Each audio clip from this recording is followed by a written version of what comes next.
Hey guys, good day, namaste, sasri akal, assalamu alaikum. Let us start the very voluminous, the big one, new chapter of chemistry and physical chemistry, especially it is electrochemistry. Electrochemistry से हमें नाम से ही समझ में आता है electro is pertaining to electrical energy, E means electrical energy, chemistry is pertaining to chemical energy. Electrical energy, chemical energy. तो इलेक्ट्रोकेमिस्ट्री में we will study interconversion of electrical energy to chemical energy and conversion of chemical energy to electrical energy, या interconversion of electrical energy to chemical energy. इसके लिए हम device use करते हैं, tool use करते हैं, और जो डिवाइस इलेक्ट्रिकल एनर्जी को केमिकल एनर्जी में या फिर केमिकल एनर्जी को इलेक्ट्रिकल एनर्जी में कन्वर्ट कर दे, दोस्तों हम उसको इलेक्ट्रोलाइटिक सेल और इलेक्ट्रोलाइटिक सेल या फिर सिंपल हम सेल बोलते हैं, या गैल्वेनिक सेल हम बोलते हैं. इलेक्ट्रोलाइटिक सेल, गैल्वेनिक सेल, अलग अलग तरह के सेल होते हैं जो इलेक्ट्रिकल एनर्जी को केमिकल एनर्जी, केमिकल एनर्जी को इलेक्ट्रिकल एनर्जी में कन्वर्ट कर देते हैं. अभी हम देखेंगे किस तरह के सेल इलेक्ट्रिकल एनर्जी को केमिकल एनर्जी में कन्वर्ट करते हैं. जस्ट टू नेम इट, जो इलेक्ट्रिकल एनर्जी को यानी कि इलेक्ट्रिसिटी पास करेंगे और उससे केमिकल रिएक्शन होगी. केमिकल रिएक्शन मतलब रिडॉक्स रिएक्शन. तो इलेक्ट्रिसिटी पास करेंगे और केमिकल रिएक्शन होगी, केमिकल एनर्जी प्रोड्यूस होगी. उस तरह के डिवाइस को, उस तरह के सेल को हम इलेक्ट्रोलाइटिक सेल और इलेक्ट्रोलाइटिक सेल बोलते हैं. एक आपने इलेक्ट्रोलिसिस बचपन में पढ़ी होगी 9th-10th में. मेटलर्जी में भी इलेक्ट्रोलिसिस यूज किया जाता है. Electrolytic method for refining of metals आप लोगों ने पढ़ा होगा इन द चैप्टर मेटलर्जी. अब हम जो अपनी कार में, जीप में, रिस्ट वॉच में या फिर रिमोट में, इन सब में छोटे छोटे सेल यूज करते हैं हम लोग. या फिर कोई बड़ा कार ट्रक है तो इन सब में बैटरी यूज करते हैं. बैटरी, बहुत सारे सेल्स को सीरीज में कनेक्ट करके बैटरी बना लिया जाता है. पर किस तरह के सेल होते हैं? सेल तो वो होते हैं जो इलेक्ट्रिकल एनर्जी को केमिकल एनर्जी में कन्वर्ट करें. सेल तो वो भी होते हैं जो केमिकल एनर्जी को इलेक्ट्रिकल एनर्जी में कन्वर्ट करें. एंड जो इलेक्ट्रोलाइटिक कंडक्टेंस भी, इलेक्ट्रोलाइटिक कंडक्शन को भी मेजर करते हैं, सबको हम सेल बोलते हैं. यहाँ पर इलेक्ट्रिकल एनर्जी को केमिकल, इलेक्ट्रोलिसिस आप लोगों ने सुना होगा. इलेक्ट्रोलिसिस में हम लोग क्या करते थे in our 9th and 10th standard? हम लोग बैटरी से यानी कि कोई डीसी डायरेक्ट करंट के सोर्स से करंट पास करते थे, यानी कि इलेक्ट्रिकल एनर्जी देते थे. एनोड पे ऑक्सीडेशन होता था, कैथोड पे रिडक्शन होता था. तो ओवरऑल एक ही उधर कंटेनर में इलेक्ट्रोलिसिस में रिडॉक्स रिएक्शन होती थी. तो इलेक्ट्रिसिटी पास कर रहे हैं इलेक्ट्रोलिसिस में और रिडॉक्स रिएक्शन हो रही है. इसे ही हम इलेक्ट्रोलिसिस बोलते हैं. और इसे ही हम इस तरह के सेल को जो इलेक्ट्रोलिसिस के मैकेनिज्म के ऊपर बेस्ड है, उसको हम इलेक्ट्रोलाइटिक सेल और इलेक्ट्रोलाइटिक सेल बोलते हैं. People do call it electrolytic. People do call it electrolytic. We will call it electrolytic further onwards. Guys and girls, electrical energy chemical energy में कन्वर्ट होगी और केमिकल एनर्जी इलेक्ट्रिकल एनर्जी में convert होगी अलग अलग तरह के सेल से. तो कौन से ऐसे सेल हैं जो इलेक्ट्रिकल एनर्जी को केमिकल एनर्जी में कन्वर्ट करेंगे और केमिकल एनर्जी को इलेक्ट्रिकल एनर्जी में? अभी हम लोगों ने डिस्कस किया कि इलेक्ट्रोलाइटिक सेल, उनको वोल्टामीटर भी बोलते हैं. वोल्टमीटर नहीं, वोल्टामीटर, TA. तो इलेक्ट्रोलाइटिक सेल और वोल्टामीटर क्या करेंगे? इलेक्ट्रिकल एनर्जी को केमिकल एनर्जी में कन्वर्ट करेंगे through direct non spontaneous redox reaction. मैंने दो वर्ड यूज किए, एक डायरेक्ट, दूसरा नॉन स्पॉन्टेनियस. इसका मतलब क्या हुआ? डायरेक्ट मतलब एक ही जगह पर उसी कंटेनर में ऑक्सीडेशन रिडक्शन पूरी रिडॉक्स रिएक्शन हो रही है. इनडायरेक्ट मतलब ऑक्सीडेशन कहीं और हो रहा है, रिडक्शन कहीं और हो रहा है. Okay.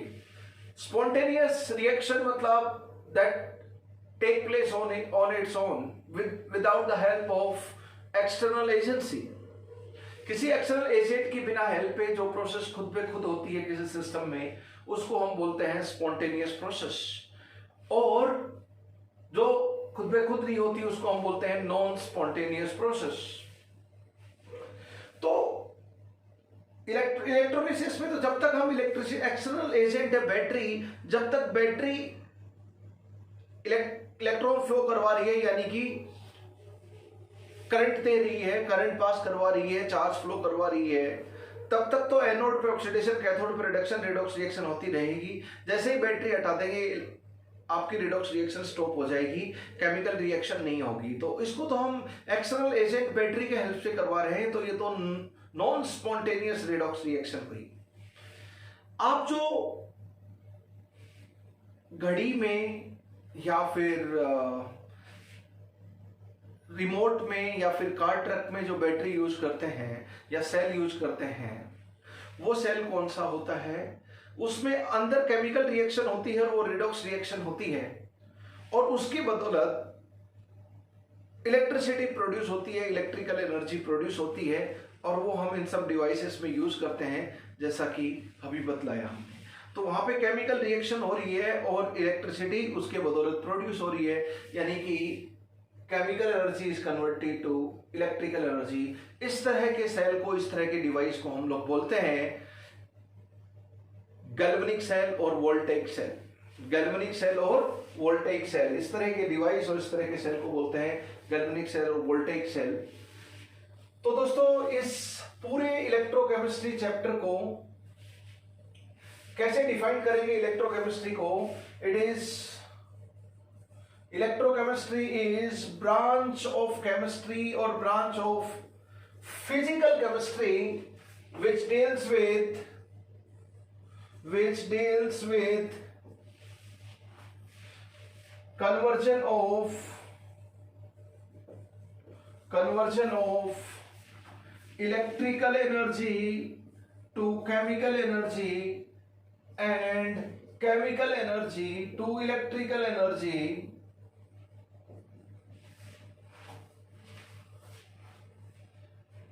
It also deals with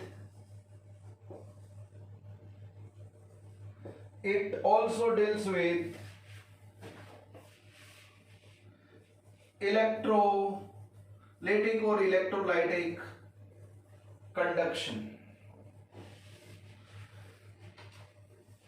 तो हम, जैसे हमारा मेटल है, मेटल का हम कंडक्टेंस, रेसिस्टेंस, कंडक्टिविटी, रेसिस्टिविटी सबकी बात करते हैं, तो वो तो इलेक्ट्रॉनिक कंडक्टर है क्योंकि उसमें चार्ज करे इलेक्ट्रॉन होते हैं। लेकिन जब हम इलेक्ट्रोलाइटिक और इलेक्ट्रोलाइटिक कंडक्टर की बात करेंगे तो हम इलेक्ट्रोलाइट की बात करेंगे। आप आयनिक इक्विलिब्रियम में इलेक्ट्रोलाइट के बारे में ही पढ़ते हो। Study of electrolytes is ionic equilibrium in simplest possible words. तो इलेक्ट्रोलाइटिक कंडक्शन में हम इलेक्ट्रोलाइटिक कंडक्टर और इलेक्ट्रोलाइट का conductance, resistance, conductivity, resistivity, molar conductivity, equivalent conductivity, ये सब टर्म हम लोग पढ़ेंगे। तो वो इलेक्ट्रोलाइटिक कंडक्शन वाले पार्ट में रहता है।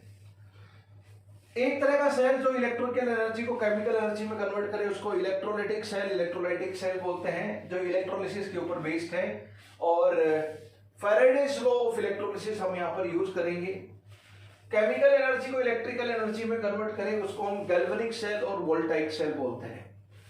तो बच्चों, पूरे चैप्टर को हम 3 पार्ट में डिवाइड कर देते हैं। The whole chapter electrochemistry is divided into 3 sub chapters and in many books electrochemistry एक चैप्टर देने की बजाय 3 चैप्टर की फॉर्म में इलेक्ट्रोकेमिस्ट्री इन टोटलिटी अवेलेबल होती है।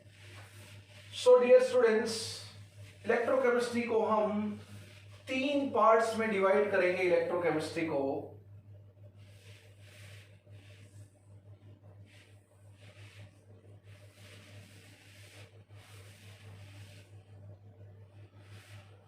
हम electrolytic cell, galvanic cell,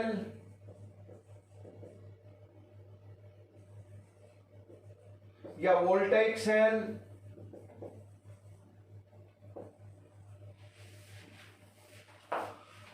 electrolytic cell को हम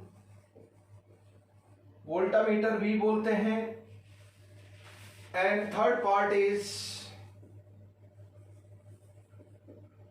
इलेक्ट्रोलिटिक और इलेक्ट्रोलाइटिक कंडक्शन। यहां पे एक सेल की बात करेंगे जिसका नाम है कंडक्टिविटी सेल, जिससे किसी इलेक्ट्रोलाइटिक सॉल्यूशन का, इलेक्ट्रोलाइट का conductance, resistance, conductivity, resistivity measure करते हैं, वो कंडक्टिविटी सेल है। इलेक्ट्रोलाइटिक सेल क्या करेगा? इलेक्ट्रोलिसिस के ऊपर बेस्ड है। ये किसके ऊपर बेस्ड है? इलेक्ट्रोलिसिस के ऊपर बेस्ड है। This is nothing but use principle of electrolysis. Electrical energy को केमिकल एनर्जी में कन्वर्ट करेगा through direct but non spontaneous redox reaction. तो इलेक्ट्रोलाइटिक सेल इलेक्ट्रिकल एनर्जी को केमिकल एनर्जी में कन्वर्ट करेगा थ्रू डायरेक्ट मतलब एक ही कंटेनर हो रही है, नॉन स्पॉन्टेनियस रिडॉक्स रिएक्शन। आपको ध्यान होगा इलेक्ट्रोलाइटिक सेल का डायग्राम, एनोड होता है, कैथोड होता है, एक बैटरी लगा के रखते हैं, सोर्स ऑफ इलेक्ट्रिसिटी, और एनोड पे ऑक्सीडेशन होता है, कैथोड पे रिडक्शन। तो वहीं पे ही उसी कंटेनर में ऑक्सीडेशन रिडक्शन दोनों हो रहा है। इलेक्ट्रोलाइटिक रिफाइनिंग जरूर याद होगी आपको। तो वही है डायरेक्ट रिडॉक्स रिएक्शन, एनोड पे ऑक्सीडेशन, कैथोड पे रिडक्शन, तो रिडॉक्स रिएक्शन। नॉन स्पॉन्टेनियस क्यों? क्योंकि जब तक एक्शन एजेंट बैटरी यूज कर रहे हैं तो इलेक्ट्रोलिसिस वाली रिडॉक्स रिएक्शन होती रहेगी। जैसे ही बैटरी हटा देंगे तो रिडॉक्स रिएक्शन स्टॉप हो जाएगी। नॉन स्पॉन्टेनियस प्रोसेस या नॉन स्पॉन्टेनियस रिएक्शन क्या होती है? जो खुद पे खुद नहीं हो, that does not occurs on its own, and once it occurs with the help of external agent. Once external agent is removed, two things can happen. First, non-spontaneous process वहीं पे stop हो जाए, and second thing is वो reverse direction में होने लगे। तो यहां पर नॉन स्पॉन्टेनियस प्रोसेस जो एक्सटर्नल एजेंट बैटरी हटाने पर स्टॉप हो जाती है, वो वाली नॉन स्पॉन्टेनियस रिएक्शन है। यहां पर हम केमिकल रिएक्शन होती है, यानी कि chemical energy converts to electrical energy. यहां पर हम लोग बात करेंगे डायरेक्ट की बजाय बोलेंगे कौन सी रिडॉक्स रिएक्शन हो रही है? Indirect redox reaction. Indirect redox reaction, direct नहीं, इनडायरेक्ट रिडॉक्स रिएक्शन, यानी कि ऑक्सीडेशन कहीं और होगा, रिडक्शन कहीं होगा, तो उस तरह की रिएक्शन को हम इनडायरेक्ट रिडॉक्स रिएक्शन बोलेंगे। बट खुद में खुद होती है स्पॉन्टेनियस रिडॉक्स रिएक्शन। वहां पे स्पॉन्टेनियस, यहां पे रिडॉक्स रिएक्शन नॉन स्पॉन्टेनियस, वहां पे इनडायरेक्ट रिडॉक्स रिएक्शन, यहां पे डायरेक्ट रिडॉक्स रिएक्शन। इतना फर्क है। यहाँ पे chemical electrical energy to chemical energy conversion होता है, और यहाँ chemical energy to electrical energy conversion होता है। यहाँ पे हम इलेक्ट्रोलाइटिक कंडक्टर की बात करेंगे। सब्सटेंसेस को हम कंडक्टिविटी के बेसिस के ऊपर तीन कैटेगरी में डिवाइड करते हैं, एक कंडक्टर, दूसरा इंसुलेटर और तीसरा सेमीकंडक्टर। अब कंडक्टर फर्दर दो टाइप के होते हैं, electrolytic conductor and electronic conductor. अभी उसके बारे में हम लोग बात करेंगे कंडक्शन वाले पार्ट में। अब देखो कंटेंट वाइज रिलेटिवली ये चैप्टर छोटा है, ये उससे बड़ा है, और कंटेंट वाइज ये सबसे बड़ा है। जैसे आप गैल्वेनिक और वोल्टेइक सेल, इस चैप्टर का नाम कुछ बुक में ईएमएफ भी होता है, इलेक्ट्रोमोटिव फोर्स। जैसे आरसी मुखर्जी में गैल्वेनिक और वोल्टेइक सेल चैप्टर को हम ईएमएफ नाम चैप्टर से पढ़ते हैं, ठीक है। इलेक्ट्रोलाइटिक सेल चैप्टर का नाम इलेक्ट्रोलिसिस भी होता है इन सब बुक्स, ओके। इलेक्ट्रोलाइटिक कंडक्शन, तो इसका कंटेंट कम है, इसका कंडक्टेंस ज्यादा है, और उसका कंटेंट उससे ज्यादा है, और उसी हिसाब से नंबर ऑफ न्यूमेरिकल्स पूछे जाते हैं। लेकिन आजकल हम लोग बात करें इन टुडे सिनेरियो, इस पोर्शन से for last 8 to 10 years IIT और नीट दोनों में इस पोर्शन से क्वेश्चंस काफी फ्रिक्वेंटली पूछे जाने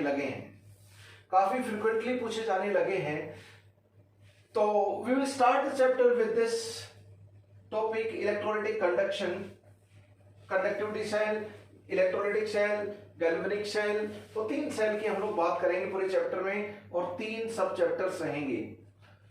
ओके फाइन, जो मैंने लिखा है यही इलेक्ट्रोकेमिस्ट्री का मतलब है। Electrochemistry is branch of chemistry और physical chemistry which deals with conversion of electrical energy into chemical energy और chemical energy into electrical energy. Electrical energy और केमिकल एनर्जी का interconversion is also deals with electrolytic conduction. यही चीज मैंने लिखी थी। Electrochemistry क्या है? इलेक्ट्रिकल एनर्जी से केमिकल एनर्जी और केमिकल एनर्जी से इलेक्ट्रिकल एनर्जी कन्वर्जन की बात करेगी और इलेक्ट्रोलाइटिक कंडक्शन के साथ भी इलेक्ट्रोकेमिस्ट्री चैप्टर डील करता है। I think things are rightly placed in your mind. मेरे प्यारे बच्चों, हम लोग आगे बढ़ते हैं होले होले। ये चैप्टर हम लोग स्टार्ट करेंगे। This sub chapter we will start today right now. वैसे नंबर ऑफ न्यूमेरिकल्स की अगर हम बात करें तो सबसे कम न्यूमेरिकल इस पे बनते हैं, उससे ज्यादा न्यूमेरिकल इस पे बनते हैं और सबसे ज्यादा न्यूमेरिकल उस पे बनते हैं। जैसे ये ईएमएफ वाला चैप्टर आप लोग पढ़ोगे तो आपको ionic equilibrium will be use in abundance. Yes, ionic equilibrium में सोल्ट हाइड्रोलिसिस के पीएच का फॉर्मूला, सोल्ट हाइड्रोलिसिस के हाइड्रोलिसिस और हाइड्रोलिसिस कांस्टेंट और डिग्री ऑफ हाइड्रोलिसिस का रिलेशन, सारे फॉर्मूलाज आपको यूज होंगे। Buffer solution, acidic buffer, basic buffer सब यूज होंगे ईएमएफ वाले चैप्टर में, गैल्वेनिक सेल वाले चैप्टर में। तो जैसे ये चैप्टर पढ़ो तो you must do proper revision of entire ionic equilibrium. पूरे आयनिक इक्विलिब्रियम का रिवीजन करें तब ये चैप्टर आपको समझ में आएगा, क्योंकि आयनिक इक्विलिब्रियम के सारे केसेस, वीक एसिड का एक्वा सॉल्यूशन, वीक बेस का aqua solution, mixture of acid का केस, मिक्सचर ऑफ बेसिस का केस, आयनिक इक्विलिब्रियम का, एसिडिक बफर का केस, बेसिक बफर का case, weak acid strong base, salt hydrolysis का case, all cases, sparingly soluble salt का case, sparingly soluble with common ion effect, sparingly soluble with complex formation, simultaneous solubility. Every case of ionic equilibrium will be involved while doing numerical applications of this portion, EMF और galvanic cell और voltaic cell. Okay, ये brief introduction था chapter का। और सबसे पहले let us start this chapter because nowadays this is being asked very very frequently. दोस्तों, हम लोग स्टार्ट करते हैं इलेक्ट्रोलाइटिक कंडक्शन से, पर उससे पहले हम लोग इलेक्ट्रोलाइटिक कंडक्टर क्या होते हैं उसके बारे में डिस्कस कर लेते हैं।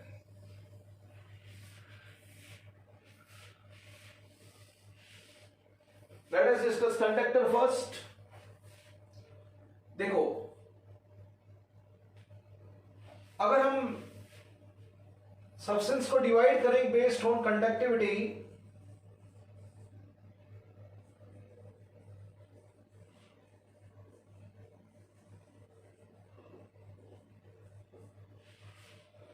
तो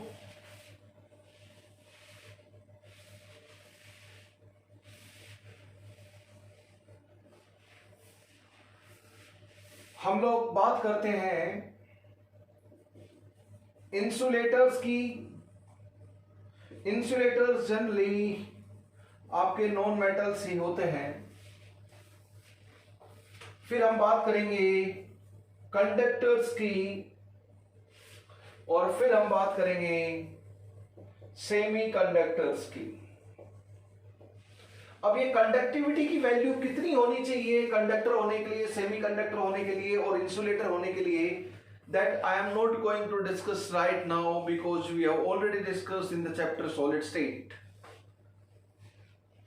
We have already discussed in the chapter solid state. ठीक है? SI यूनिट में 10⁻20 से 10⁻17 तक आप लोग कंडक्टिविटी की वैल्यू देखते हैं और उस कंडक्टिविटी की वैल्यू के हिसाब से सबसे कम वैल्यू है तो इंसुलेटर, सबसे ज्यादा है तो कंडक्टर, और अगर इंटरमीडिएट वैल्यू है कंडक्टिविटी की तो हम सेमी कंडक्टर बोलते हैं। उसके बारे में भी डिस्कशन नहीं करूंगा मैं, बस अपने इस चैप्टर से रिलेटेड। अब कंडक्टर हमें इस चैप्टर में पढ़ना है। कंडक्टर्स कौन से? सेमीकंडक्टर को हम extrinsic semiconductor, intrinsic semiconductor further हम डिस्कस कर सकते हैं। इंसुलेटर्स का फर्दर हम डिस्कशन कर सकते हैं, लेकिन we will proceed with discussion about conductors. Conductors further दो टाइप के हो गए, एक इलेक्ट्रोलाइट और इलेक्ट्रोलिटिक और electrolytic conductor, and second is electronic conductor. Conductor further दो टाइप के हो गए, electrolytic electrolytic conductor and electronic conductor. Electronic conductor को हम मोस्टली मेटालिक कंडक्टर बोल सकते हैं। बहुत सारी बुक में तो मेटालिक कंडक्टर ही लिखा रहता है, दूसरा टाइप।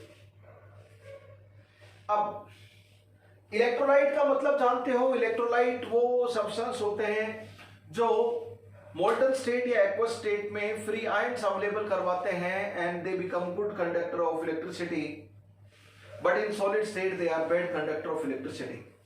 इलेक्ट्रॉनिक कंडक्टर आपकी याद दिलाते हैं मेटल्स की इलेक्ट्रॉनिक कंडक्टर, नॉन मेटल जैसे ग्रेफाइट भी हो सकते हैं, और सॉलिड स्टेट में आपने कुछ कंपाउंड देखे थे, वो भी इलेक्ट्रॉनिक कंडक्टर थे या सेमी कंडक्टर थे, पर इलेक्ट्रॉनिक नेचर के थे, यानी कि इलेक्ट्रॉन के थ्रू चार्ज फ्लो करता था।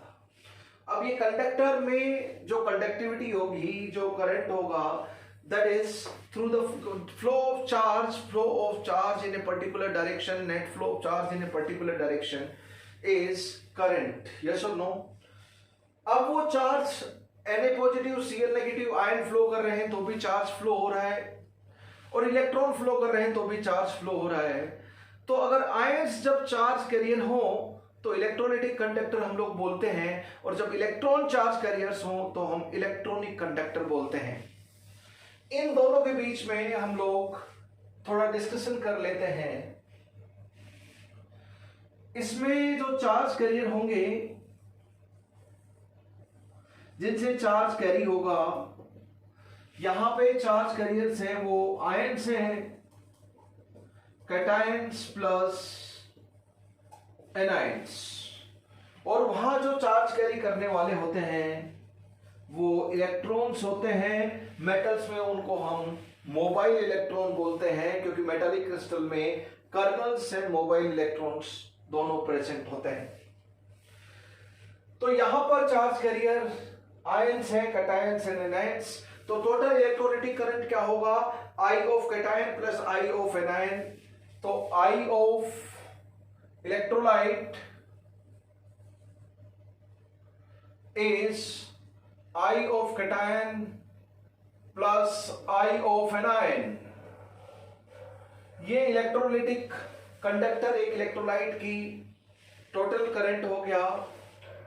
I of electrolyte electrolytic conductor is I of cation plus I of anion. उसके जो भी कैटायन होंगे उनका और उसके जो भी एनायंस होंगे उनका करंट का समेशन कर दे तो टोटल इलेक्ट्रोलिटिक करंट आ जाएगा आपका। तो ये चार्ज कैरियर्स होंगे। Let me rub this first.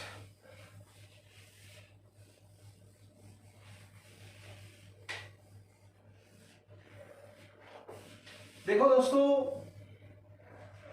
मैं एक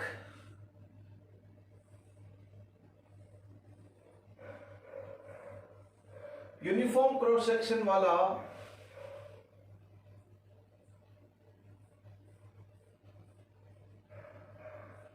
मेटल ले लेता हूं। फॉर एग्जाम्पल कॉपर मेटल हो गया या फिर एल्यूमिनियम मेटल हो गया, वट एवर भी है ना, कोई भी। तो इसमें क्या होगा इधर। इसी तरह अगर मैं एक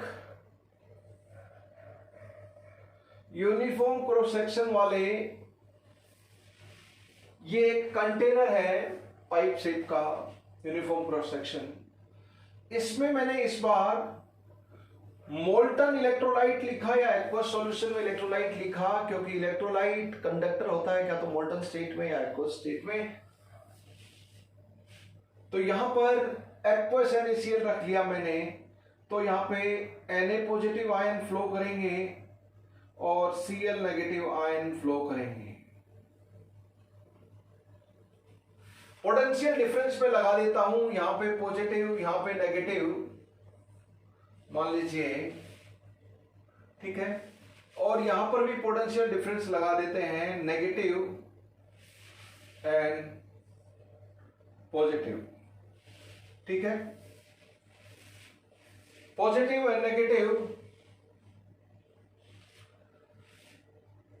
मेटल्स, एल्यूमिनियम मेटल में कर्नल अपनी जगह बैठे हैं, इलेक्ट्रॉन फ्लो करेंगे। इलेक्ट्रॉन किधर फ्लो करेंगे? इलेक्ट्रॉन नेगेटिवली चार्ज है तो इधर फ्लो करेंगे। Electrons will flow in a particular direction effectively net electron. तो इलेक्ट्रॉन नेगेटिवली चार्ज इलेक्ट्रॉन इधर फ्लो कर रहे हैं तो इलेक्ट्रॉनिक करंट का डायरेक्शन अपोजिट हो जाएगा, क्योंकि करंट का direction of flow positive charge या opposite to the direction of flow of negatively charge electron होता है। ऐसा आप फिजिक्स में खूब पढ़ते हो। यहां पर जैसे ही पोटेंशियल डिफरेंस अप्लाई किया, कैटायंस इधर भागने लगेंगे, एनायंस उधर भागने लगेंगे, तो total current of electrolyte NaCl क्या हो जाएगा? Current carried by cations plus current carried by anions, इसका समेशन। यहां पे आयंस फ्लो कर रहे हैं, चार्ज फ्लो करता है आयंस के फ्लो करने से। यहाँ पे नेट फ्लो ऑफ चार्ज है इलेक्ट्रॉन के फ्लो से, तो ये इलेक्ट्रॉनिक कंडक्टर है, ये इलेक्ट्रोलिटिक कंडक्टर है। बस फर्क मोटा मोटी कितना है कि यहाँ पर इलेक्ट्रॉन चार्ज कैरियर है और यहाँ पे आयंस चार्ज कैरियर है, ठीक है। तो यहाँ पे चार्ज कैरियर आयंस है, वहां पे चार्ज कैरियर इलेक्ट्रॉन्स हैं इलेक्ट्रॉनिक कंडक्टर में। यहां पर अगर हम जैसे इलेक्ट्रोलिसिस करते हैं, हम करंट पास करते हैं, ये हमारे घर में किसी भी बिल्डिंग में इलेक्ट्रिक वायर्स होते हैं, एल्यूमिनियम के, तांबा के, अलग अलग मेटल्स के वायर हैं, अलॉय भी हो सकता है। तो ये कॉपर वायर जनरली हम लोग यूज करते हैं, एल्यूमिनियम वायर भी हम लोग यूज करते हैं इलेक्ट्रिसिटी के लिए।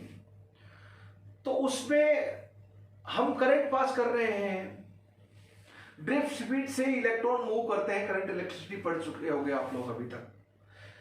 तो जैसे ही वो इलेक्ट्रॉन मूव करते हैं तो वो वायर का कुछ डिकम्पोजिशन नहीं होता। आज वो वायर है तो एक साल बाद भी उतना ही मोटा, उतना ही पतला, जितना था उतना ही रहेगा, उसमें कोई केमिकल चेंज, उसमें कोई डिकम्पोजिशन नहीं होता।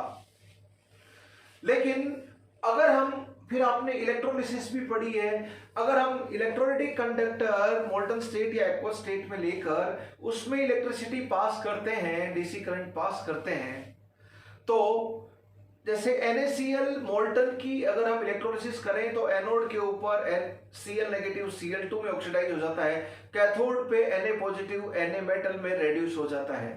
तो reaction Na positive Cl negative का Na मेटल और Cl2 में कन्वर्जन हो गया, यानी कि डिकम्पोजिशन हो गया, वो एक केमिकल रिएक्शन है। तो व्हाट आई मीन टू से, on passing current electrolytic conductor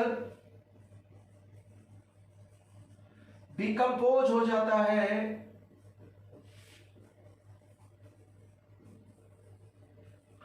यानी कि मैं इलेक्ट्रोलिसिस की तरफ इशारा कर रहा हूं, और यहां पर कॉपर वायर जिंदाबाद रहता है, no decomposition of conductor.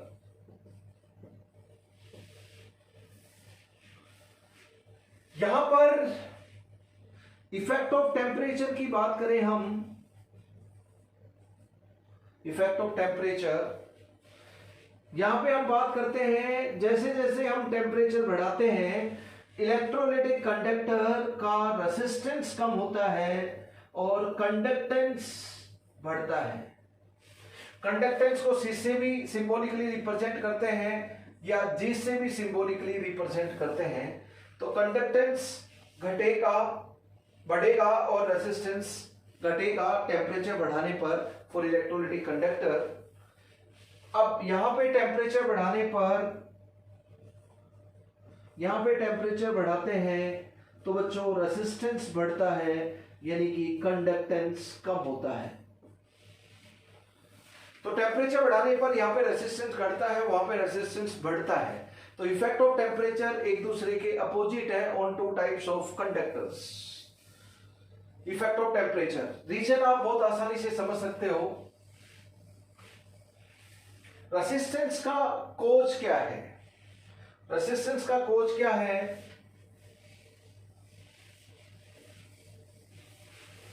What is the cause of resistance? हम लोग जानते हैं कि मेटल्स जो इलेक्ट्रॉनिक कंडक्टर होते हैं उनमें कर्नल अपनी जगह पे बैठे रहते हैं, कर्नल अपनी जगह पर बैठे हैं और मोबाइल इलेक्ट्रॉन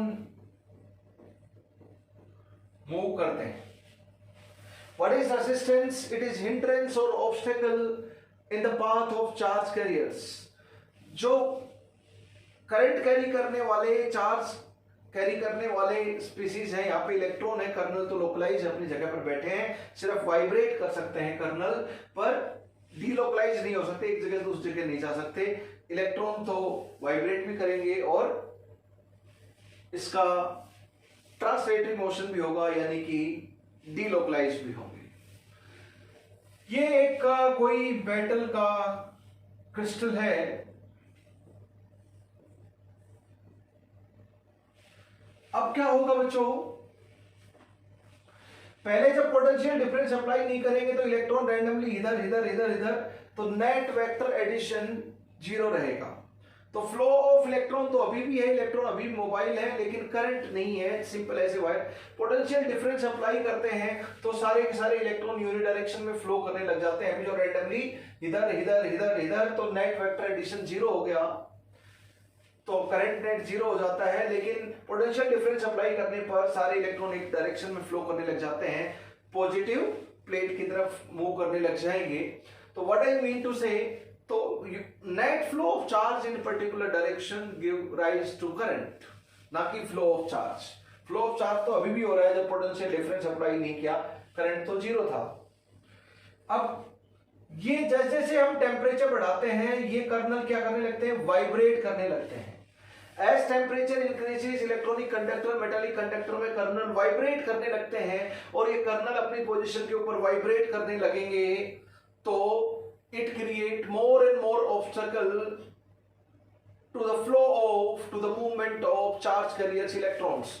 ये ज्यादा वाइब्रेट करेंगे तो चार्ज कैरियर इलेक्ट्रॉन के रास्ते में ज्यादा हिंड्रेंस आएगा, ऑब्स्टेकल आएगा, और उसी हिंड्रेंस और ऑब्स्टेकल को ही हम रेसिस्टेंस बोलते हैं। तो लॉजिक आप समझ गए कि टेम्परेचर बढ़ाने पर इलेक्ट्रॉनिक कंडक्टर, मेटालिक कंडक्टर का रेसिस्टेंस क्यों बढ़ता है।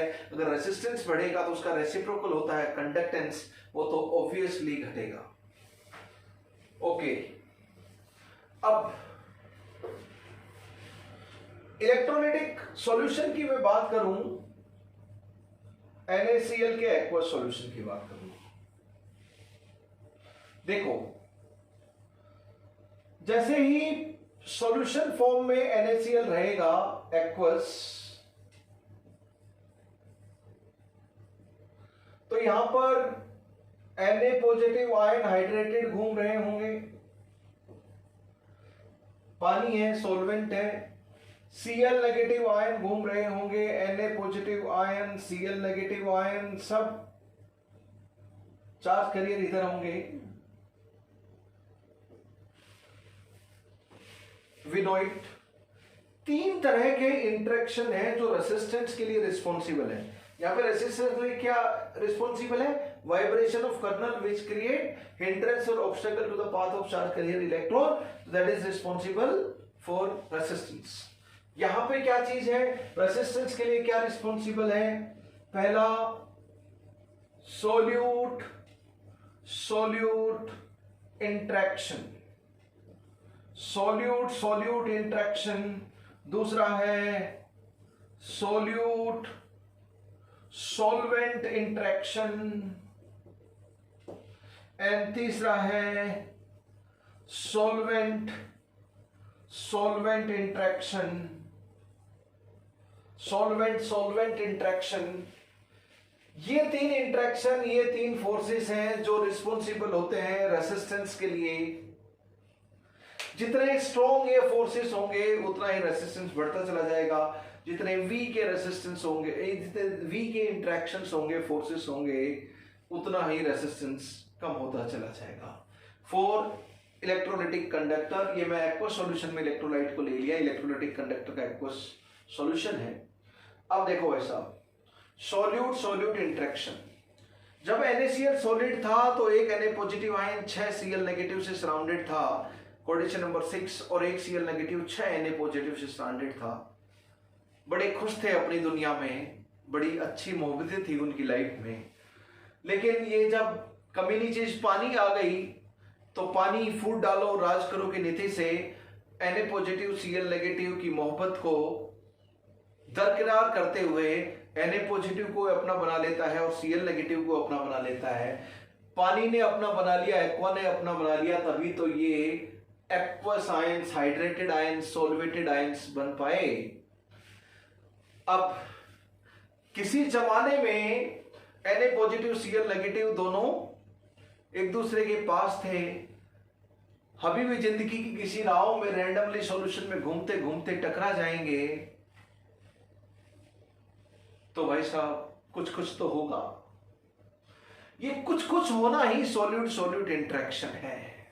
कुछ कुछ का मतलब कुछ कुछ होता है। क्या होता है भाई साहब? कुछ कुछ होता है। Na positive ion Cl negative ion oppositely charge ion है। अब ये बहुत बल्की हो चुके हैं। Na पॉजिटिव हाइड्रेटेड सॉल्वेटेड, काफी लेयर H2O मॉलिक्यूल की आ चुकी है उसके चारों तरफ, बल्की हो चुका है। जितनी ज्यादा चार्ज डेंसिटी ऑफ आयन उतना ही ज्यादा हाइड्रेशन, उतना ही ज्यादा सॉल्वेशन, उतनी ज्यादा हाइड्रेशन एंथैल्पी। एक ऑब्जेक्टिव क्वेश्चन पूछते हैं कि कैटायन की हाइड्रेशन एंथैल्पी जनरली एनायन की हाइड्रेशन एंथैल्पी से ज्यादा होती है। ऐसा क्यों? क्योंकि कैटायन का साइज छोटा होता है, सेम चार्ज एनायन पे हो तो साइज बड़ा होता है जनरली। Yes or no? तो चार्ज डेंसिटी कैटायन की ज्यादा है, एनायन की कम है, तो जितनी ज्यादा चार्ज डेंसिटी उतनी ही ज्यादा सॉल्वेट होगा, उतना ज्यादा हाइड्रेशन होगा उसका, और उतनी ज्यादा हाइड्रेशन एनर्जी होगी। Size of hydrated radius, size of ion in water और aqua hydra, that is hydrated radius हम डिटरमाइन करते हैं, वो उतना ही ज्यादा होगा जितना ज्यादा सॉल्वेशन और हाइड्रेशन हो जाएगा। ओके, तो ये आयन है वाटर का डाइपोल आयन, डाइपोल अट्रैक्शन से आयन सॉल्वेट हो जाता है। Cl नेगेटिव आयन है और वाटर के पॉजिटिव पोल, हाइड्रोजन मतलब पॉजिटिव पोल, ऑक्सीजन मतलब नेगेटिव पोल, ये वाटर के पॉजिटिव पोल से अट्रैक्ट होकर ये भी सॉल्वेट हो जाता है। तो आयन और सॉल्वेंट का, आयन मतलब सॉल्यूट हो गया और सॉल्वेंट मतलब उसका डाइपोल हो गया, तो आयन डाइपोल अट्रैक्शन से ये हाइड्रेटेड सॉल्वेटेड होकर मोटे हो जाते हैं, बल्कि हो जाते हैं। और जितना ज्यादा बल्कि उतनी मोबिलिटी कम, उतनी ज्यादा इलेक्ट्रिकल कंडक्टिविटी कम, प्रोवाइडेड चार्ज वार्ज बाकी सब चीजें सेम है। हाइड्रेशन एंथैल्पी को इंपैक्ट करने वाले फैक्टर्स हम लोग जानते हैं। क्या क्या होते हैं? नेचर ऑफ मीडियम, सॉल्वेंट कौन है, मीडियम क्या है। जितना ज्यादा डाइलेक्ट्रिक कांस्टेंट ऑफ मीडियम उतना ही ज्यादा आपका दैट इज उतना ही ज्यादा आपका सॉल्युबिलिटी रहेगी, उतना ज्यादा आपका हाइड्रेशन होने होगा। सेकेंड हम बात करते हैं चार्ज होना है, जितना ज्यादा चार्ज हो उतना ज्यादा हाइड्रेशन होगा, हाइड्रेशन एंथैल्पी ज्यादा होगी। तीसरा है साइज, जितना छोटा साइज होगा और ज्यादा चार्ज होगा, चार्ज डेंसिटी ज्यादा होगी तो साइज जितना छोटा होगा उतना ही ज्यादा हाइड्रेशन और सॉल्वेशन होगा, उतना ज्यादा बड़ा साइज हाइड्रेटेड आयन का हो जाएगा। ओके, सॉल्यूट सॉल्यूट इंटरेक्शन मतलब Na पॉजिटिव Cl नेगेटिव को आयन है, तो एक चीज बोलते हैं हम को आयन अफेयर, ऐसा भी टर्म यूज किया जाता है। तो Na पॉजिटिव Cl नेगेटिव अभी भी इल्लू इल्लू करेंगे, अट्रैक्ट करेंगे तो एक दूसरे के मूवमेंट में ऑब्स्टेकल पैदा करेंगे, तो रेसिस्टेंस पैदा करेंगे। Solute solute interaction, ion ion के बीच में interaction. Solute solvent interaction that is ion dipole attraction. Solute solvent interaction जितना ज्यादा होगा उतना ज्यादा हाइड्रेशन होगा, सॉल्वेशन होगा, उतना ज्यादा बल्कि बन जाएगा हाइड्रेटेड आयन, और उतनी ज्यादा मोबिलिटी कम होगी, कंडक्टेंस कम हो जाएगी, रेसिस्टेंस बढ़ जाएगी। Solvent solvent interaction, solvent solvent interaction मतलब यहाँ वाटर मॉलिक्यूल के साथ अट्रैक्ट कर रहा है, इंटरेक्शन हो रहा है, वो हाइड्रोजन बॉन्डिंग होती है। जैसे जैसे हम टेम्परेचर बढ़ाएंगे, these interactions become relatively weaker, और weaker होंगे तो अब आयन की मोबिलिटी बढ़ जाएगी टेम्परेचर बढ़ाने पर, तो कंडक्टिंग पावर बढ़ जाएगी और कंडक्टेंस बढ़ जाएगी टेम्परेचर बढ़ाने पर। Yes or no? आपको ध्यान होगा जब हम अपनी टॉर्च वाले सेल्स यूज करते हैं सर्दियों में, तो टॉर्च बिल्कुल डिम हो गई और एक टाइम पे टॉर्च काम से जाने वाली है, बिल्कुल मंदा सा बल्ब जल रहा है, तो व्हाट वी पीपल डू, आपने कभी लाइफ में ऐसा किया हो तो जस्ट रिकॉल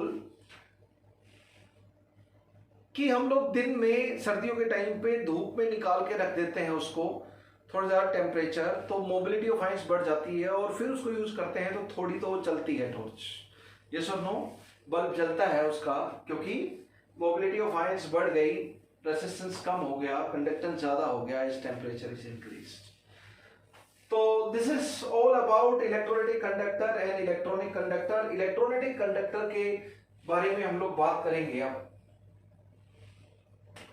देखो, एरिया ऑफ क्रॉस सेक्शन जितना यहां पर है उतना ही एरिया ऑफ क्रॉस सेक्शन इधर ले लें हम। यहां पे इलेक्ट्रॉन फ्लो कर रहे हैं क्रॉस सेक्शन से देखें तो, और यहाँ आयन फ्लो कर रहे हैं, चार्ज तो दोनों से फ्लो कर रहा है, जब भी पोटेंशियल डिफरेंस अप्लाई करेंगे। यहाँ लेंथ ऑफ कंडक्टर ये हो गई और यहाँ पे लेंथ ऑफ कंडक्टर ये हो गई। Yes or no? Length of conductor ये हो गई। अब जो चाहे इलेक्ट्रॉनिक कंडक्टर हो चाहे इलेक्ट्रोलाइटिक कंडक्टर हो, दो रिलेशन आप कॉमनली यूज करते हो। एक तो ओम्स लॉ सबको पता है, बच्चों की चीज है, ए फॉर एप्पल। करंट जो कैरिड है that is directly proportional to potential difference, I is equal to proportionality constant 1/r, तो V is equal to IR। ये ओम्स लॉ की इक्वेशन है मैथमेटिकल फॉर्मेट। दूसरा आप लोग जानते हैं R is equal to rho L/A। ये दो equation, equation 1 and equation 2 are valid for electronic conductor. उसके लिए तो पढ़ते ही हो फिजिक्स में खूब सारा। Electronic conductor as well as इस चैप्टर में पढ़ने वाले हैं इलेक्ट्रोलाइटिक कंडक्टर, तो उसके लिए भी एप्लीकेबल है। तो ये रिलेशन है इक्वेशन 1 एंड 2, ये इलेक्ट्रॉनिक कंडक्टर और इलेक्ट्रोलाइटिक कंडक्टर दोनों के लिए मान्य है, दोनों के लिए वैलिड है। इनको हम यूज भी करते रहेंगे फर्दर ऑनवर्ड्स। अब कुछ इंपॉर्टेंट टर्मिनोलॉजी है वो सब हम पढ़ने वाले हैं। Some important terms for electrolytic conductor.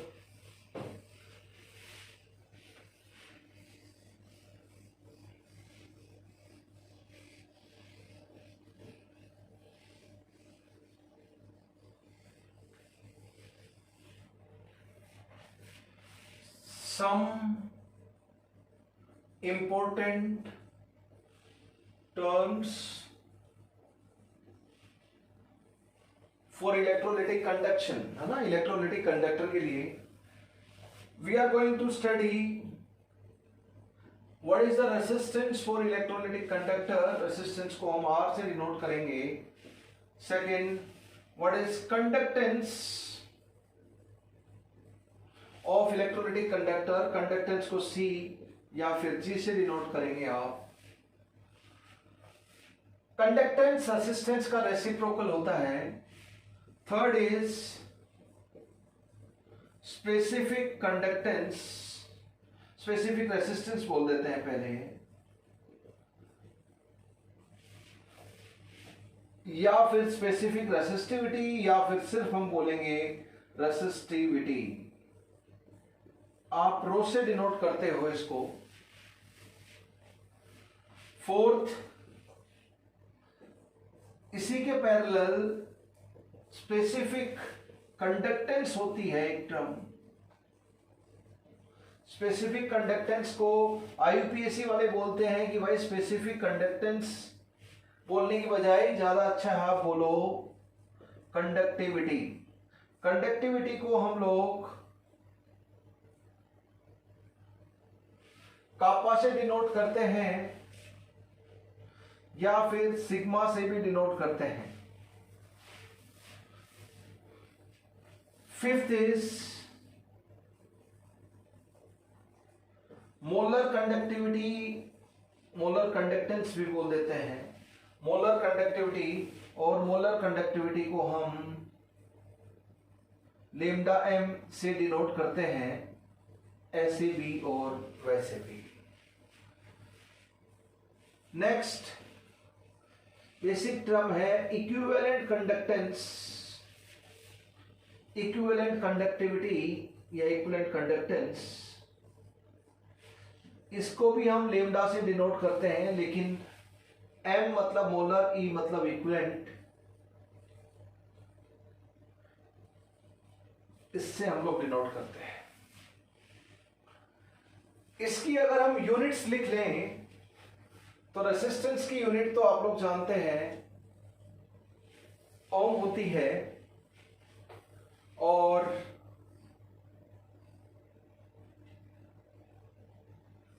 Symbolically ऐसे डिनोट करते हैं हम लोग। इसकी यूनिट ओम इनवर्स, या फिर ओम इनवर्स को ही हम लोग एमएचओ मो बोल देते हैं, या फिर हम लोग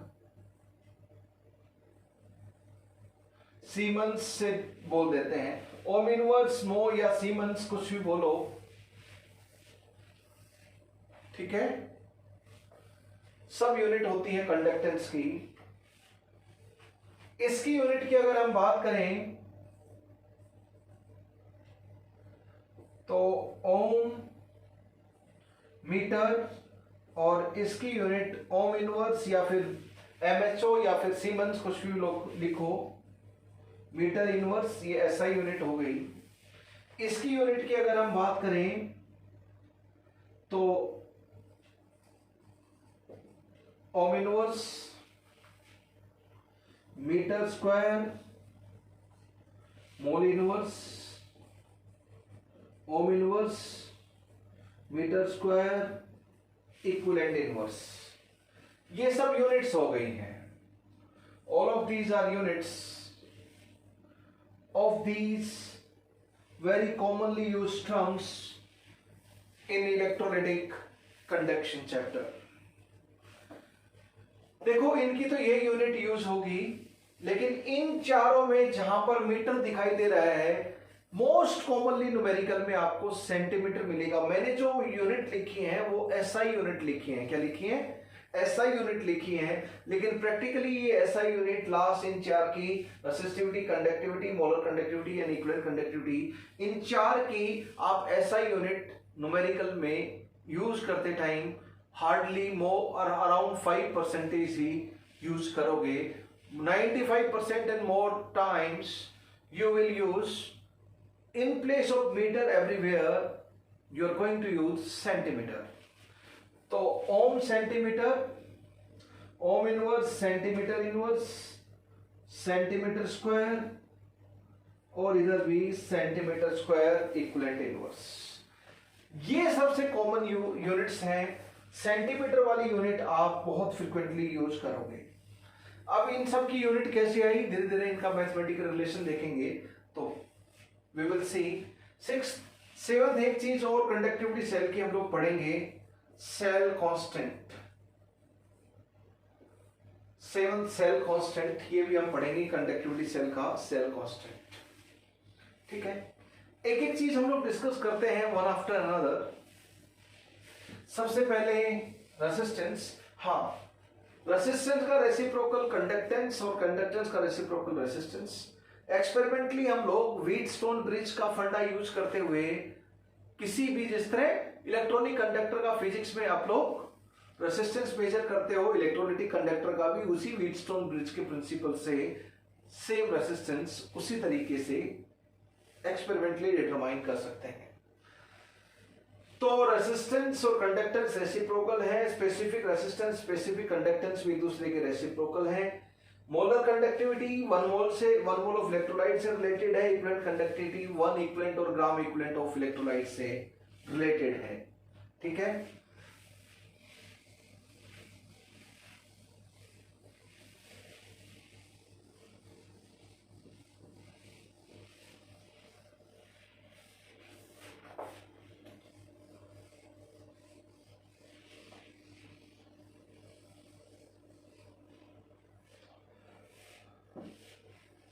resistance, it is obstacle or hindrance to the flow of charge carriers, that is ions. इसकी यूनिट ओम हो गई और सिंबॉलिकली हम इसको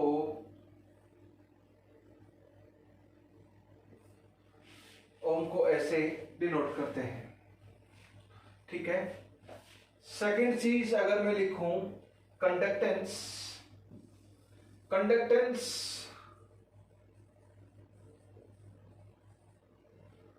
कंडक्टेंस को हम C या फिर जिससे डिनोट करता हुआ पाएंगे क्वेश्चंस में। जहां हिंड्रेंस है वहां पर क्या आ गया, easiness और ease in the flow of charge carriers ions. Mathematically, conductance is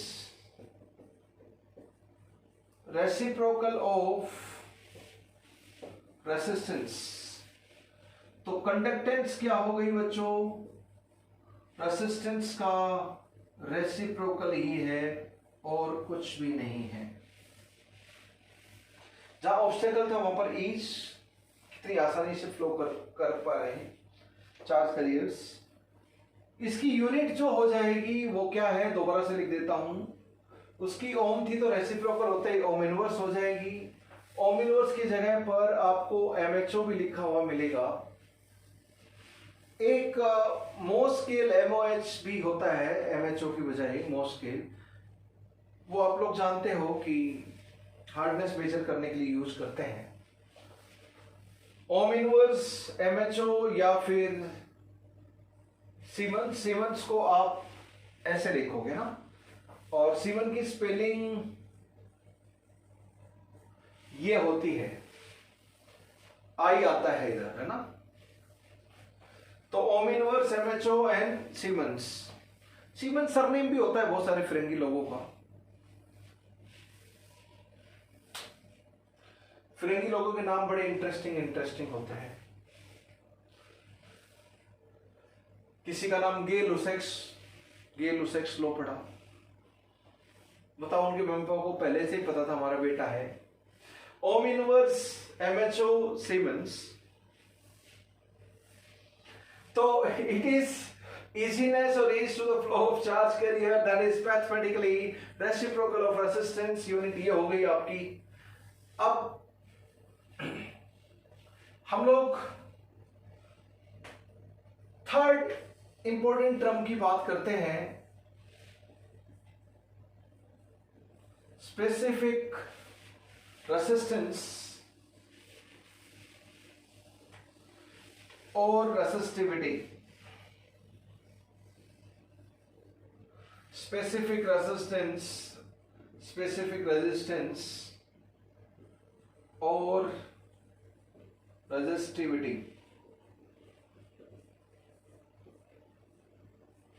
रो से डिनोट करेंगे हम इसको। देखो बच्चों, एक रिलेशन सब लोग जानते हैं,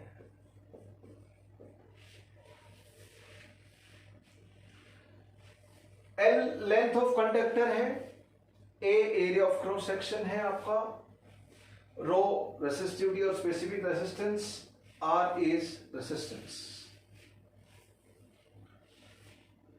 कंडक्टिविटी सेल जिससे रेसिस्टेंस मेजर करते हैं,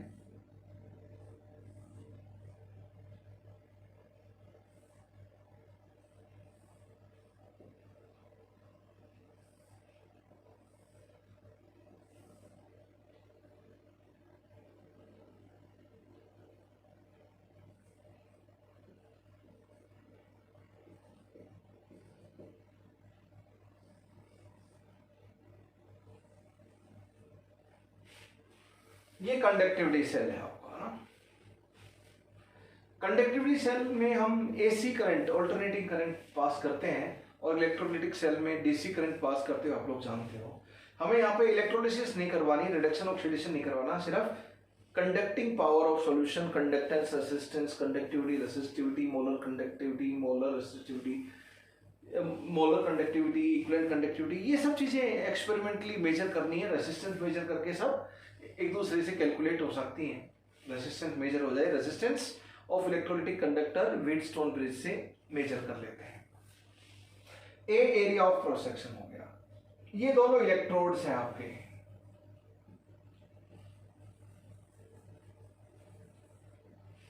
ये आपका कंडक्टिविटी सेल हो गया।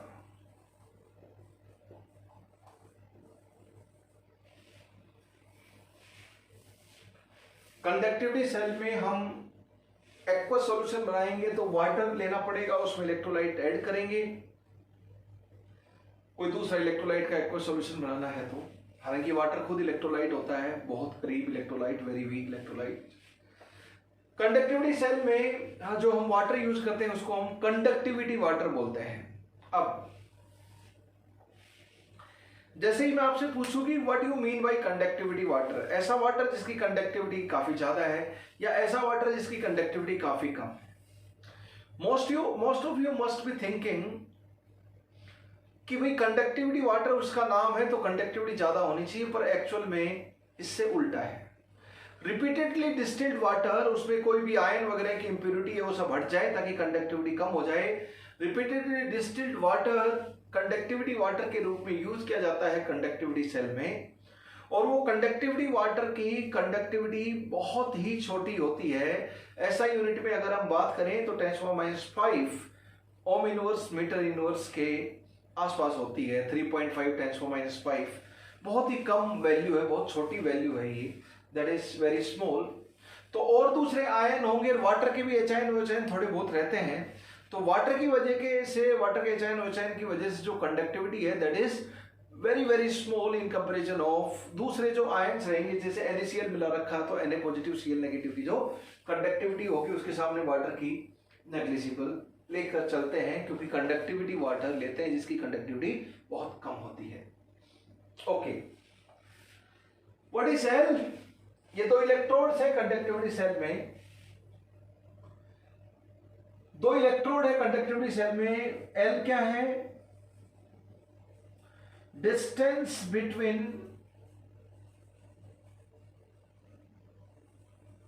Electrodes of conductivity cell. L is distance between electrodes of conductivity cell, आगे लिख लेना, of conductivity cell। Area, cross sectional area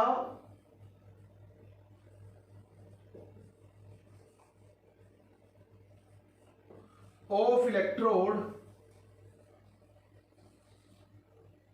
of conductivity cell।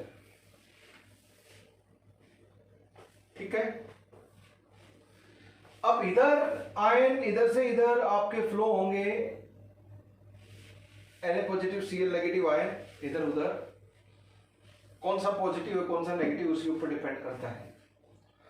तो A हो गया एरिया ऑफ क्रॉस सेक्शन। मान लीजिए इसका एरिया 50 सेंटीमीटर स्क्वायर है और ये मान लीजिए छोटा है, दिस इज स्मॉलर वन से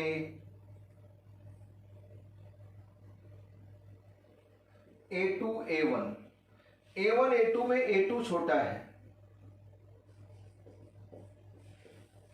तो एरिया क्रॉस सेक्शन एरिया में कौन सा लेंगे हम? जो कॉमन एरिया है। कॉमन एरिया कौन सा है? ये वाला कॉमन एरिया है। तो दोनों इलेक्ट्रोड के बीच में जो कॉमन एरिया है वो A होता है मैथमेटिकल कैलकुलेशन में, ठीक है। या फिर दूसरे तरीके से हम बोले,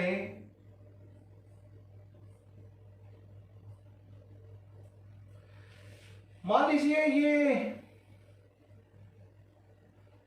इलेक्ट्रोलाइटिक सॉल्यूशन में टोटल एरिया 100 सेंटीमीटर स्क्वायर, इसका भी 100 सेंटीमीटर स्क्वायर है, लेकिन 50 सेंटीमीटर स्क्वायर एरिया ही इलेक्ट्रोलाइटिक सॉल्यूशन में डिप्ट है। तो यहां पर ए का मतलब 50 सेंटीमीटर स्क्वायर होगा, ना कि 100 सेंटीमीटर स्क्वायर। यानी कि ये ए है आपका, ठीक है, ए है आपका। तो यहां पे जो कैलकुलेशन के लिए ए होगा, एरिया ऑफ क्रॉस सेक्शन, जो कैलकुलेशन में यूज करेंगे, वो जो डेप्थ इन सॉल्यूशन है वो 50% है, तो हमारे लिए एरिया a/2 होगा कैलकुलेशन के लिए, ना कि। तो कहीं पे फॉर्मूला में ए की वैल्यू पुट करेंगे तो ए क्या है, area of electrode, cross section area of electrode, सही बात है, लेकिन cross section area of electrode depth in electrolytic conductor, electrolytic solution in conductivity cell. तो ये एरिया का मतलब क्या है यहां पर, और एक छोटा एरिया एक बड़ा एरिया हो इलेक्ट्रोड्स का, तो जो कॉमन एरिया होगा वही लेंगे हम लोग। Area cross section area of electrode dipped in electrolytic solution, ठीक है, या इलेक्ट्रोलाइटिक कंडक्टर जो भी है मोल्टन स्टेट में या सॉल्यूशन स्टेट में, व्हाटएवर भी जो डिप होगा वही हम लेंगे। ये जो मैंने एक का मतलब क्या है वो आपको बहुत इंपॉर्टेंट है। खैर, मान लीजिए ये जो एरिया है, अब बोलोगे सर ये इधर और इधर की जो कुछ पोर्शन है, डिस्टेंस बिटवीन इलेक्ट्रोड इलेक्ट्रोड के उधर और इधर जगह है, वो पूरा कंडक्टर तो पूरा इधर से इधर तक NaCl का सॉल्यूशन। ये मान लो ये L2 है, ये L1 है, तो L1 होगा हमारे लिए कैलकुलेशन में। ये यहां से यहाँ L2 है तो मतलब नहीं है, आप लोग जानते हैं, सिंपल। वो इलेक्ट्रॉनिक कंडक्टर वाली चीज लगाओ जो फिजिक्स में यूज करते हो, बस वहां पर इलेक्ट्रॉन फ्लो करते हैं इलेक्ट्रॉनिक कंडक्टर में, यहाँ पे आयंस फ्लो कर रहे हैं, इतना ही सबसे बेसिक डिफरेंस है। तो देखो एक बड़ा सा वायर है, बहुत लंबा है, इधर भी बहुत लंबा है। पोटेंशियल डिफरेंस हमने इधर यहां से यहां 1 मीटर के डिस्टेंस पे 2 पॉइंट ले लिए, A point and B point. Potential difference हमने यहां से यहां अप्लाई किया, ठीक है जी। तो R is equal to rho L by A में L क्या होगा, ये 1 मीटर होगा, या फिर ये 1000 मीटर लंबा, इधर भी 1000 मीटर इधर है, 1000 मीटर इधर है, और 1 मीटर ये है, तो 2001 मीटर हो गया टोटल लेंथ। तो L का मतलब R is equal to rho L by A में फिजिक्स में L का मतलब 1 मीटर पुट करोगे या 2001 मीटर पुट करोगे, 1001 1 मीटर। तो ये पोटेंशियल डिफरेंस किसके अक्रॉस अप्लाई किया, इसके अक्रॉस अप्लाई किया, जो कि डिस्टेंस बिटवीन इलेक्ट्रोड्स है। तो L का मतलब वही है फिजिक्स वाला, जिसके अक्रॉस पोटेंशियल डिफरेंस अप्लाई करते हैं हम लोग, है ना, जिसके अक्रॉस एनोड और कैथोड के बीच का डिस्टेंस है, वहीं पे पोटेंशियल डिफरेंस अप्लाई हो रहा है। तो L का मतलब आप जानते हो, A का मतलब भी वही है जो फिजिक्स में आप लोग पढ़ते हो, क्रॉस सेक्शनल एरिया है, yes or no, cross sectional area है A का मतलब। और जो कॉमन एरिया है वो लेंगे, और पूरा क्रॉस सेक्शनल एरिया किसका, कंडक्टर का, ना कि इलेक्ट्रोड का। तो कंडक्टर यहां भरा हुआ है सॉल्यूशन इधर, तो एक की वैल्यू 100 सेंटीमीटर स्क्वायर है, तो हमारे लिए न्यूमेरिकल में एक की वैल्यू 50 सेंटीमीटर स्क्वायर ही होगी। अगर इसकी पूरी की area cross section area 100 centimetre square है और 50% ही सॉल्यूशन में डिप्ट है, तो कंडक्टर तो इधर ही होगा, 50% में जो सॉल्यूशन है वही कंडक्टर है। तो उसके लिए तो क्रॉस सेक्शन एरिया कितना हो गया, 50 सेंटीमीटर स्क्वायर हुआ। ये पूरा इलेक्ट्रोड का क्रॉस सेक्शन एरिया नहीं, वही इलेक्ट्रोड का क्रॉस सेक्शन एरिया जो कंडक्टर के लिए है, इलेक्ट्रोलाइटिक सॉल्यूशन में डिप्ट है। ये मैंने बहुत ही इंपॉर्टेंट चीजें डिस्कस की है आपके साथ। R is equal to rho L by A। अब क्या करो, ये 1 सेंटीमीटर ले लो, और एरिया ये 1 सेंटीमीटर स्क्वायर 1 सेंटीमीटर स्क्वायर। तो क्या करूं, इफ ये 1 सेंटीमीटर ले लिया जाए and area of cross section 1 centimetre square ले लिया जाए, इंप्लाइज वॉल्यूम ऑफ सॉल्यूशन कितना हो गया, 1 सेंटीमीटर क्यूब और 1 ml। ये हो गया area volume of electrolytic conductor, electrolytic solution. तो क्या हो गया, L को 1 सेंटीमीटर, इसको 1 सेंटीमीटर स्क्वायर, 1 बाई 1, ये 1 हो गया, स्पेसिफिक कंडीशन हो गई। These are specific condition of distance between electrode and area of cross section of electrode cross dip in solution। ये तो क्या लिख सकता हूं अब इधर, ये 1 बाई 1 हो गया, तो रो क्या हो गया, R के बराबर ही हो गया। तो स्पेसिफिक रेसिस्टेंस रेसिस्टेंस के बराबर है under the specific condition, under the specific condition, under the specific condition. तो what is this specific resistance और resistivity? It is resistance of 1 unit volume. अगर इसको एसआई में लूंगा तो 1 मीटर, ये 1 मीटर स्क्वायर, तो वॉल्यूम 1 मीटर और 1 metre square length distance between electrode and area of cross section of electrode different solution रहेगा. तो वॉल्यूम कितना हो जाएगा इलेक्ट्रोलाइटिक सॉल्यूशन का, इलेक्ट्रोलाइटिक कंडक्टर का? 1 मीटर क्यूब. एसआई में हो जाएगा पर हम सेंटीमीटर में बात करते हैं मेनली. एज वी डिस्कस सारी यूनिट 95% ज्यादा सेंटीमीटर में यूज होगी. यूनिट वॉल्यूम का मतलब 1 ml और 1 सेंटीमीटर क्यूब, प्रैक्टिकली वही यूज करोगे आप. वैसे 1 यूनिट वॉल्यूम कोई भी हो सकता है, 1 मीटर क्यूब भी हो सकता है एसआई में. It is resistance of 1 unit volume of electrolytic conductor. बस क्या है स्पेसिफिक रेसिस्टेंस और रेसिस्टिविटी? रेसिस्टेंस ही है कब? जब distance between electrode conductivity cell का इतना हो, 1 हो, और 1 ही क्या हो, area of cross section of electrode in different solution. यानी कि 1 यूनिट वॉल्यूम 1 ml या 1 centimetre cube volume of electrolytic solution ले ले हम कंडक्टिविटी सेल में, तो उसका जो भी रेसिस्टेंस हम व्हीटस्टोन मेजर से मेजर करेंगे वही स्पेसिफिक रेसिस्टेंस रहेगा. It is resistance of unit volume. Unit volume मतलब जनरली आप यही लेके चलोगे 1 सेंटीमीटर क्यूब और 1 ml of electrolytic solution electrolytic conductor. It is specific resistance और रेसिस्टिविटी. तो स्पेसिफिक रेसिस्टेंस के नाम में रेसिस्टेंस के बराबर है अंडर स्पेसिफिक कंडीशन. ये स्पेसिफिक कंडीशन है यूनिट वॉल्यूम की. तो it is resistant under specific condition of unit volume of electrolytic conductor. So specific resistance और रेसिस्टिविटी. ठीक है, इसकी यूनिट क्या हो जाएगी? देखो, रो स्पेसिफिक रेसिस्टेंस हो गया. यूनिट क्या हो जाएगी? इसकी यूनिट एसआई में मीटर, इसकी मीटर स्क्वायर, इसकी यूनिट ओम. तो ये मीटर की पावर 1 चली गई. तो what is the unit of this? Unit of this is ohm metre. Fourth, specific conductance या फिर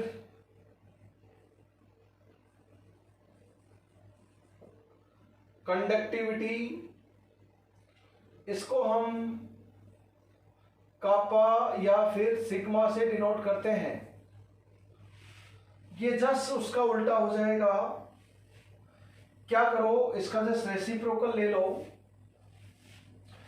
इट इज कंडक्टेंस की बजाय, रेसिस्टेंस की बजाय क्या बोलेंगे? It is conductance of unit volume of electrolytic conductor. देखो, इसका जस्ट रेसिप्रोकल ले लेते हैं हम लोग. क्या है बच्चों? R is equal to rho L by A. Take reciprocal 1 by R is equal to 1 by rho A by L. ये क्या हो गया? 1 by R is conductance C. ये क्या हो गया? 1 by conductivity is resistivity. 1 by resistivity is conductivity. ये कापा हो गई आपकी. और this is A by L. Distance between electrode 1 centimetre ले लूं. Area of cross section of electrode different solution 1 centimetre square ले लूं. यानी कि ये 1 है, ये 1 है और ये भी 1 है. तो हम बोलेंगे 1 centimetre cube volume of solution हो जाएगा. इधर 1 centimetre cube volume of solution हो जाएगा. तो क्या हो जाएगा? ये 1 by 1 हो गया 1 सेंटीमीटर स्क्वायर और ये हो गया 1 सेंटीमीटर. तो ये क्या हो गया? कंडक्टेंस क्या हो गया? कापा इज नथिंग बट कंडक्टेंस. तो स्पेसिफिक कंडक्टेंस के बराबर है कब? Unit volume of electrolytic solution electrolytic conductor. Is conductance of unit volume यानी कि 1 ml जनरली वो यूज करोगे ऑफ इलेक्ट्रोलाइटिक कंडक्टर. इसकी यूनिट क्या हो जाएगी, ओम इनवर्स मीटर इनवर्स, और जनरली हम क्या यूज करेंगे, ओम इनवर्स सेंटीमीटर इनवर्स, ये तो एसआई यूनिट होगी। और रॉ की एसआई यूनिट क्या थी, ohm multiplied by metre, ohm multiplied by centimetre. यहाँ पे ohm inverse centimetre inverse, ohm inverse metre inverse, metre वाली एसआई यूनिट है। You can understand it very easily, right. L और ए का मतलब आप लोग समझ गए, स्पेसिफिक कंडक्टेंस और कंडक्टिविटी, कापा,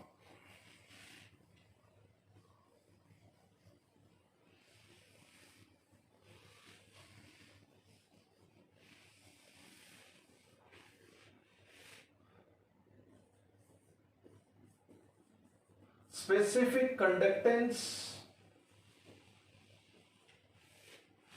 या फिर हम बोलते हैं कंडक्टिविटी, है ना, कापा या रो से हम लोग डिनोट करते हैं। Okay,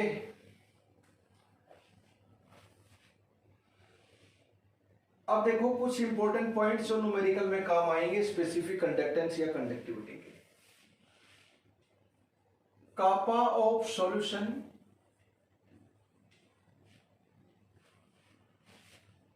is directly proportional to concentration।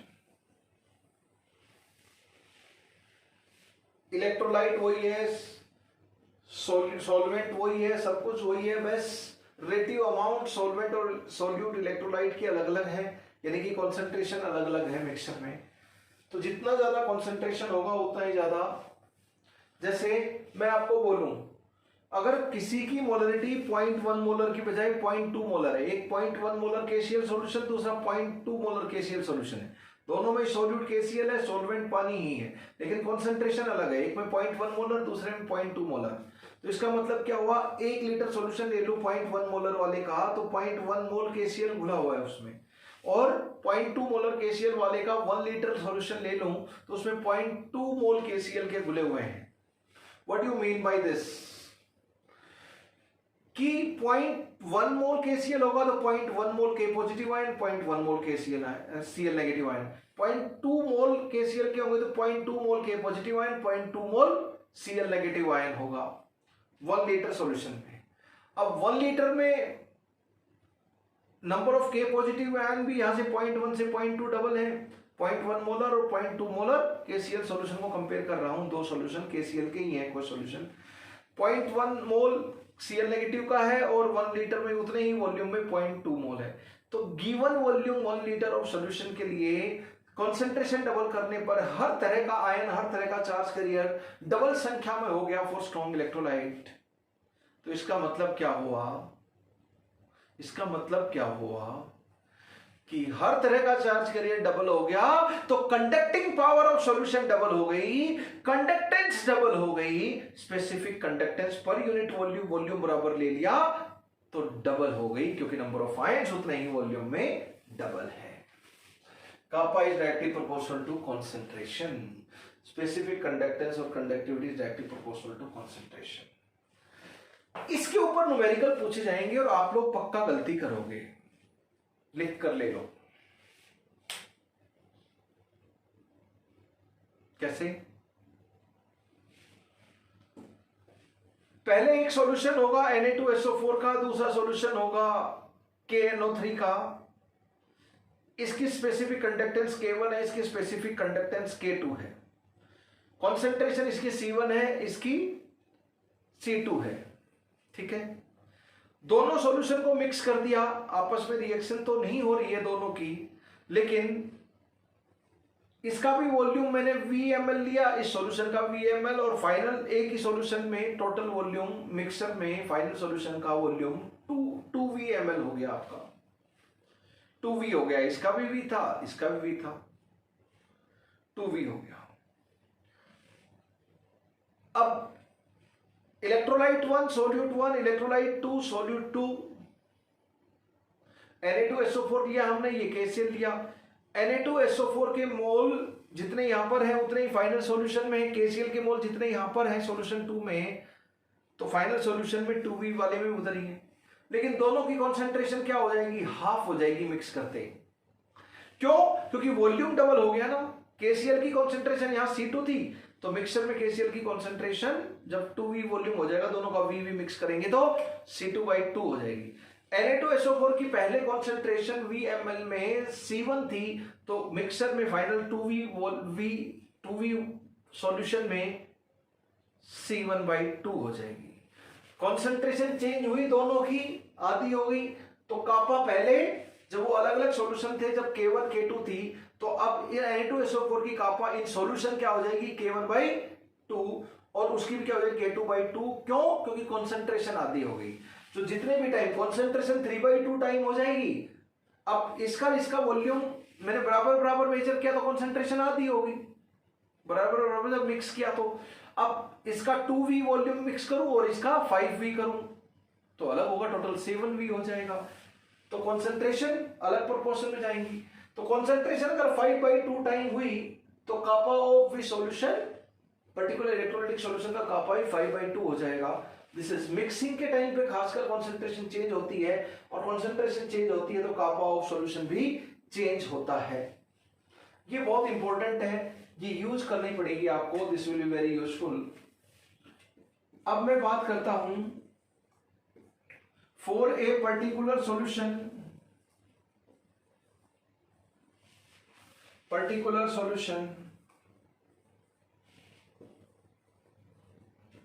having 2 or more than 2 electrolytes, kappa of solution क्या हो जाएगा, स्पेसिफिक कंडक्टेंस एडिटिव नेचर की है। कापा ऑफ टोटल सॉल्यूशन क्या हो जाएगा, kappa of electrolyte 1, kappa of electrolyte 2, kappa of electrolyte 3। ये electrolyte 1, electrolyte 2, electrolyte 3, जैसे NaCl भी है, K2SO4 भी है, KNO3 भी है। तो NaCl की कापा फाइनल सॉल्यूशन में जो है वो for a particular solution, mixing के पहले वाली मत ले लेना, जो मिक्सिंग के बाद जो फाइनल सॉल्यूशन बना उसी में जो कापा है वही लेनी है, क्योंकि कॉन्सेंट्रेशन चेंज होने पर कापा चेंज होती है। ये करते चले जाओ जितने भी इलेक्ट्रोलाइट हैं, plus kappa of conductivity water तो है ही जिससे एक को सॉल्यूशन बनाया है। तो ये क्या हो गया, EI समेशन I की वैल्यू जितनी भी होगी 1 to n plus kappa of is kappa of solution. What you mean by it, कि specific conductance is additive in nature particular solution, yes or no. Same way for a particular solution having 2 or more than 2, conductance भी इसी तरह ही होती है, वो भी additive nature की होती है, स्पेसिफिक कंडक्टेंस भी एडिटिव नेचर की होती है।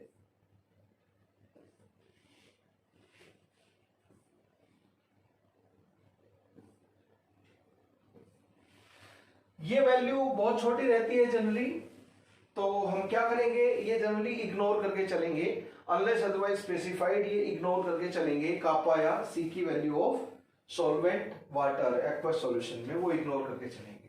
फॉर ए पर्टिकुलर सॉल्यूशन ये है।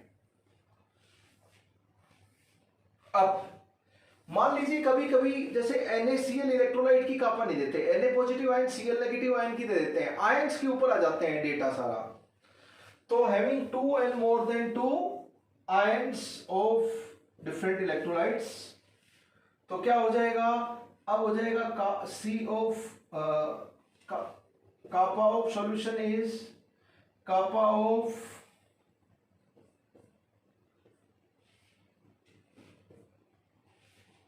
Ion 1 kappa of ion 2 kappa of ion 3 plus kappa of water, ये हो गया।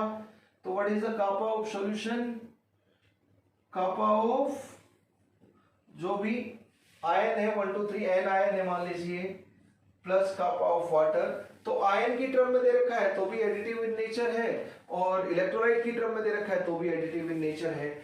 ये भी आपको काम आएगा न्यूमेरिकल में खूब।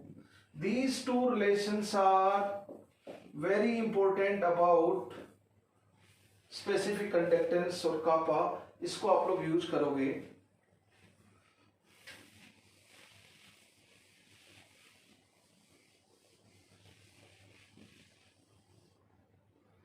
स्पेसिफिक कंडक्टेंस और conductivity depends on first nature of electrolyte solute, है ना। सेकंड अगर मैं बात करूं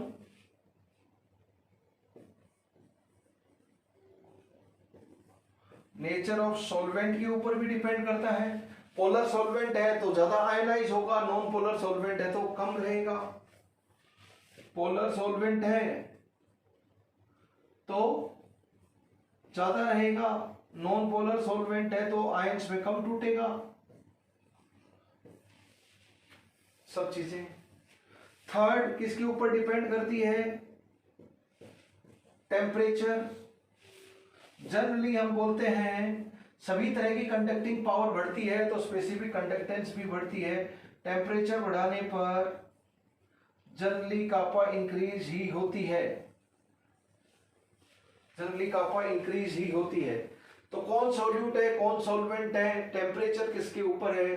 प्रेशर और कॉन्सेंट्रेशन के ऊपर भी डिपेंड करती है, प्रेशर और कॉन्सेंट्रेशन के ऊपर भी डिपेंड करती है।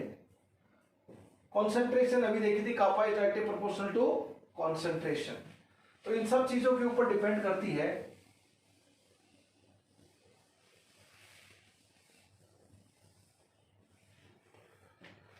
तो this is very very important. Fourth fifth term की अगर हम बात करें बच्चों, फिफ्थ इज कंडक्टिविटी सेल के लिए एक टर्म यूज करते हैं सेल कांस्टेंट, और वो होता है L/A। इसको डिनोट L/A से हम लोग करते हैं, या फिर CC से भी डिनोट कर लेते हैं हम लोग। सेल कांस्टेंट CC है ना। ऐसा डिनोटेशन जल्दी मिलेगा नहीं, मैं ही आपको बता रहा हूं, जल्दी हम लोग यूज कर लेंगे सेल कांस्टेंट CC है ना, L/A ही होता है। तो सेल कांस्टेंट डिफाइंड कैसे होता है? कंडक्टिविटी सेल का एक कांस्टेंट है सेल कांस्टेंट। क्या होगा? Distance between electrodes of conductivity cell, यानी कि L डिवाइड बाय एरिया। कौन सा एरिया? Cross sectional area of electrode. पूरा अगर अच्छे से लिखना चाहो तो common cross section area of electrode dipped in solution. मैंने दो, एक क्रॉस सेक्शनल एरिया होना चाहिए, दूसरा कॉमन एरिया जो हो वो, तीसरा डिप्ड इन सॉल्यूशन। ये सब आप जानते हो और इसको हम ऐसे लिखेंगे। कुछ भी नहीं बोला हो तो सारा का सारा डिप्ड इन सॉल्यूशन है, क्रॉस सेक्शन एरिया दोनों का बराबर है, यही लेके चलेंगे हमारे तरफ, है ना। अपनी तरफ से परम्यूटेशन कॉम्बिनेशन नहीं लगाएंगे अनलेस अदरवाइज स्टेटेड।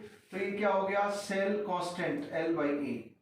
यूनिट क्या हो जाएगी सेल कांस्टेंट की बच्चों? सेंटीमीटर बाय सेंटीमीटर स्क्वायर, यानी कि सेंटीमीटर इनवर्स। SI में बात करें तो मीटर बाय मीटर स्क्वायर। तो यूनिट क्या होगी सेल कांस्टेंट की? Centimetre bye centimetre square, centimetre inverse. और SI में बात करें तो मीटर इनवर्स, पर मेजॉरिटी में क्या यूज होगा?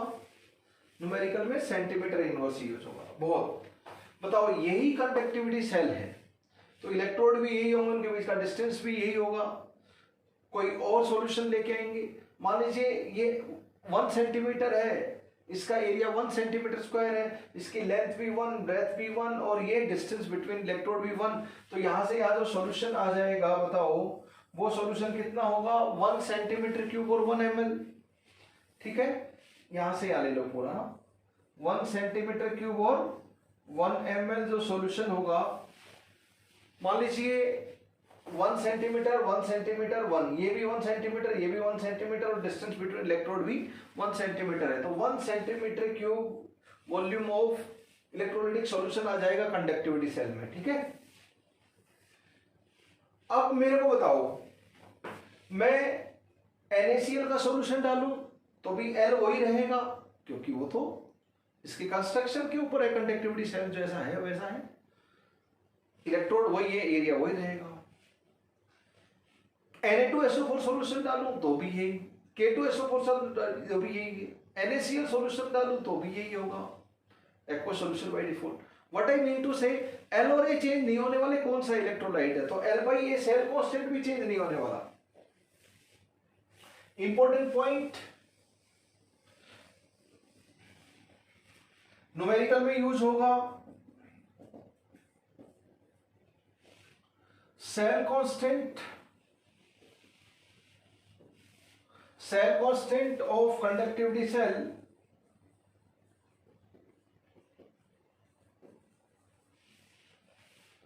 is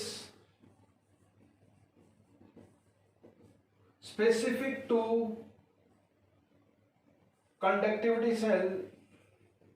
जब तक कंडक्टिविटी सेल वही है तो सेल कांस्टेंट वही होगा, and it is independent of nature of electrolytic solution filled in conductivity cell।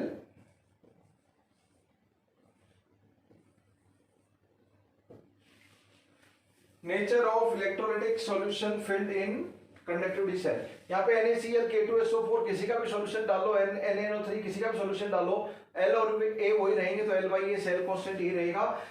It is dependent on construction of conductivity cell, और कंस्ट्रक्शन जो है वही है बाय डिफॉल्ट, हम वही। तो जब तक कंडक्टिविटी सेल सेम है ऐसा बोला जाए तो सेल कांस्टेंट की वैल्यू आपको न्यूमेरिकल में सेम लेकर चलनी है। Important, this will be used while doing the numericals.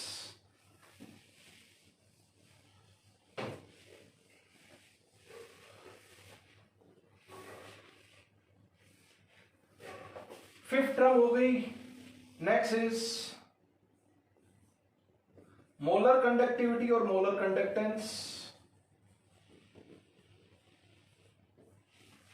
Generally हम आयन के लिए ऐसे डिनोट करते हैं और पूरे इलेक्ट्रोलाइट के लिए हम ऐसे डिनोट करते हैं, for electrolyte for particular ion. एक आयन की मोलर कंडक्टिविटी और इलेक्ट्रोलाइट की, मोलर से समझ गए आप, मोल, एक मोल इलेक्ट्रोलाइट के जो भी आयन होंगे उनकी कंडक्टिंग पावर को हम मोलर कंडक्टिविटी और मोलर कंडक्टेंस बोलेंगे। ठीक है, मोलर कंडक्टिविटी और मोलर कंडक्टेंस वर्ड भी यूज करते हैं कंडक्टिविटी की जगह पर। M फॉर मोलर हो गया, तो मोलर मतलब 1 मोल है ना, 1 मोल, नाम से समझ में आ गया। अब देखो 1 मोल इलेक्ट्रोलाइट 1 लीटर सॉल्यूशन में प्रेजेंट हो सकता है, 10 लीटर में भी हो सकता है, 1000 लीटर में भी हो सकता है, depends on the concentration of solution. जैसे 1 मोलर सॉल्यूशन है तो 1 मोल सोल्यूट 1 लीटर सॉल्यूशन में प्रेजेंट है। 2 मोलर सॉल्यूशन है तो 2 मोल सोल्यूट और इलेक्ट्रोलाइट 1 लीटर सॉल्यूशन में है तो 1 मोल कितने में होगा, आधे लीटर में हो जाएगा। अगर 5 मोलर सॉल्यूशन है तो 5 मोल सोल्यूट के इलेक्ट्रोलाइट के 1 लीटर में है तो 1 मोल कितने में होगा, 1/5 लीटर में हो जाएगा। 0.1 मोलर है तो 0.1 मोल है 1 लीटर में सॉल्यूशन में इलेक्ट्रोलाइट के 0.1 मोल, तो 1 मोल कितने में हो जाएंगे, 10 लीटर सॉल्यूशन में हो जाएंगे। तो कॉन्सेंट्रेशन ऑफ सॉल्यूशन के ऊपर डिपेंड करता है कि 1 मोल किस में, पर ये मोलर का मतलब 1 मोल इलेक्ट्रोलाइट जितने भी वॉल्यूम ऑफ सॉल्यूशन में प्रेजेंट होगा उस वॉल्यूम ऑफ सॉल्यूशन की जो कंडक्टिंग पावर है, जो कंडक्टेंस है, उसे ही क्या बोलूंगा मैं, मोलर कंडक्टेंस बोलूंगा। मोलर कंडक्टेंस और molar conductivity, it is conducting power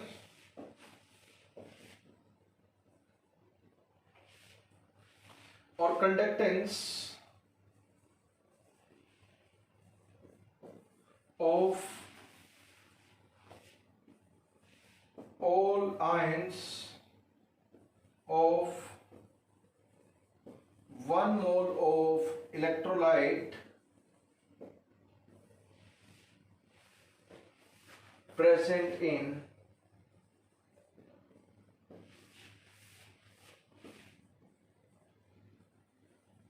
particular volume of electrolytic solution. 1 mole of electrolyte की जो कंडक्टेंस है उसे ही क्या बोलूंगा मैं, मोलर कंडक्टेंस, चाहे वो कितने भी। अब इलेक्ट्रोलाइट वीक इलेक्ट्रोलाइट है, जैसे एसिटिक एसिड है, वो 10% डिसोसिएटेड है, अल्फा की वैल्यू 0.1 है, 10% है, परसेंटेज अल्फा। तो 1 मोल एसिटिक एसिड है तो 10% टूटा हुआ है, यानी कि 0.1 मोल तो एसिटेट आयन एचआईएन में टूटा हुआ है, 0.9 मोल टूटा ही नहीं हुआ उस कंसंट्रेशन पे। तो कंडक्टिंग पावर किसकी वजह से होगी, 0.1 मोल की वजह से जो एसिटेट आयन एचआईएन में टूटा हुआ है, या 0.9 मोल, 0.1 मोल, चार्ज कैरियर तो वही दे रहा है। तो 1 मोल ऑफ इलेक्ट्रोलाइट है, लेकिन उसके जो आयन होंगे वो उन्हीं की तो कंडक्टिंग पावर देखेंगे भाई। जो मॉलिक्यूलर फॉर्म में है, जैसे 0.9 मोल CH3COH फॉर्म में है और 0.1 मोल एसिटेट आयन और एचआईएन की फॉर्म में है, तो 0.1 मोल हमारे काम का है for conducting power of solution. 0.9 mole तो मॉलिक्यूलर फॉर्म में CH3COH मॉलिक्यूल की फॉर्म में। For the example we have taken alpha is equal to 0.1 और 10% अल्फा वाला केस जो हमने लिया है अभी, ये है। तो 1 मोल ऑफ इलेक्ट्रोलाइट, अब इसको हम करेंगे कैसे,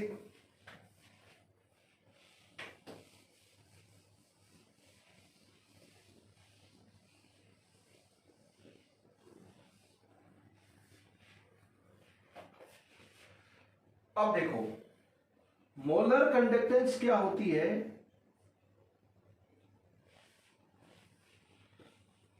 conductance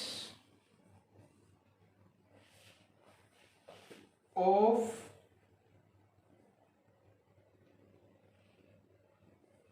1 ml of solution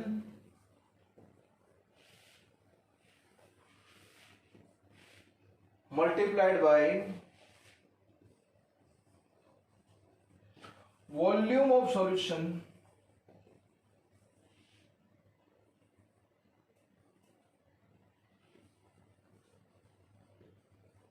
containing 1 mole of electrolyte.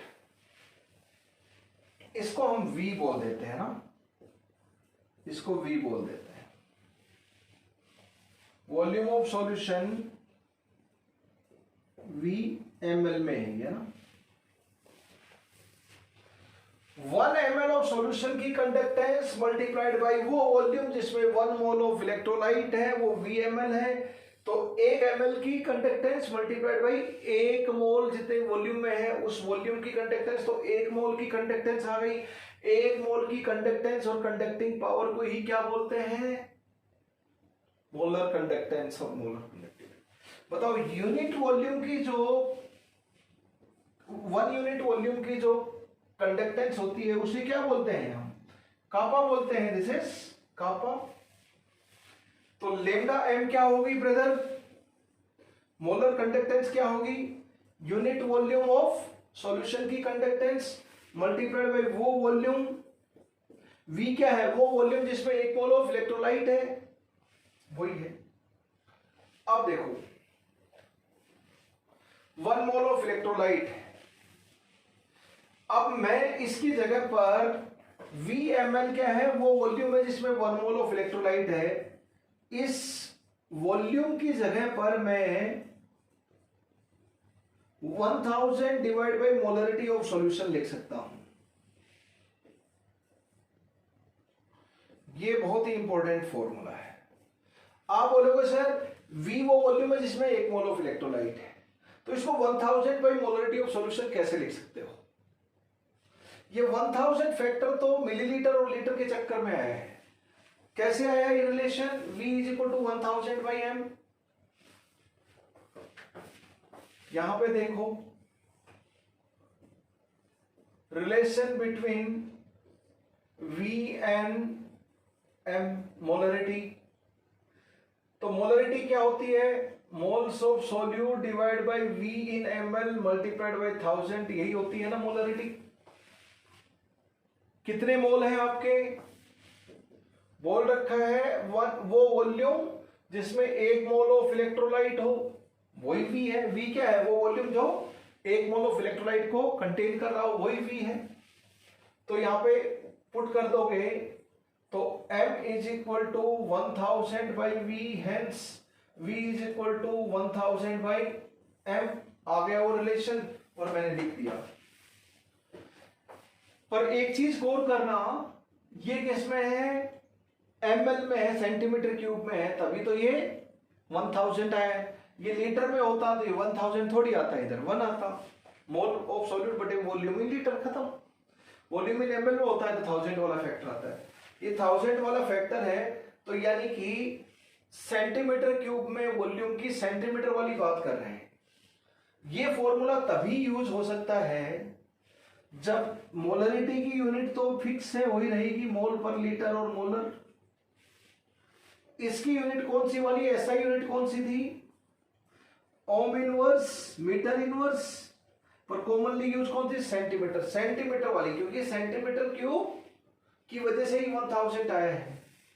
बताओ इसकी यूनिट क्या होगी,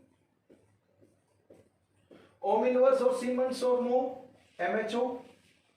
इसकी यूनिट ये कौन सा वॉल्यूम है, वो वॉल्यूम है सेंटीमीटर क्यूब में जो 1 मोल ऑफ इलेक्ट्रोलाइट को रखता है। तो सेंटीमीटर क्यूब पर मोल ऑफ इलेक्ट्रोलाइट है। तो बताओ क्या यूनिट आ गई इसकी, ओम इनवर्स,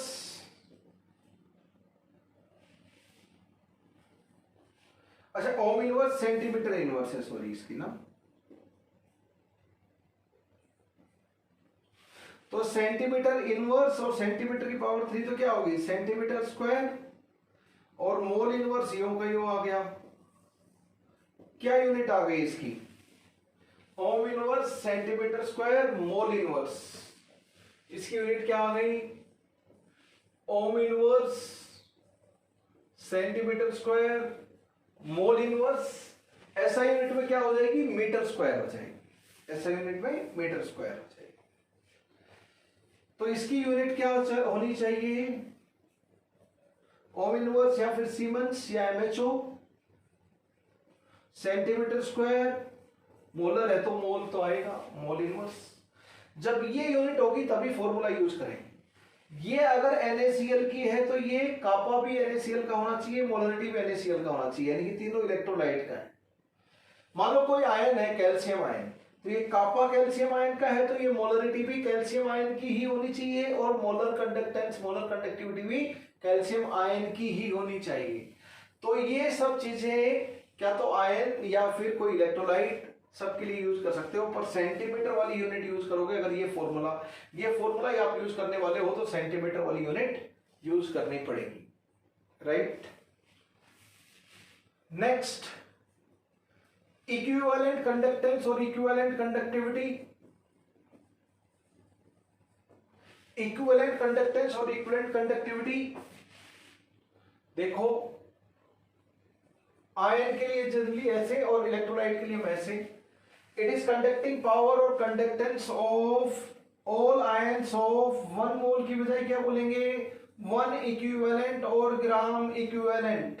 इक्विवेलेंट कंडक्टेंस एक इक्विवेलेंट ऑफ इलेक्ट्रोलाइट की कंडक्टेंस, एक्चुअली जो आयन दे रहा है उनकी कंडक्टेंस एक equivalent of electrolyte. Molar conductance एक मोल ऑफ इलेक्ट्रोलाइट से जो भी आयन है उनकी कंडक्टिंग पावर और conductance of electrolyte present in particular volume of solution.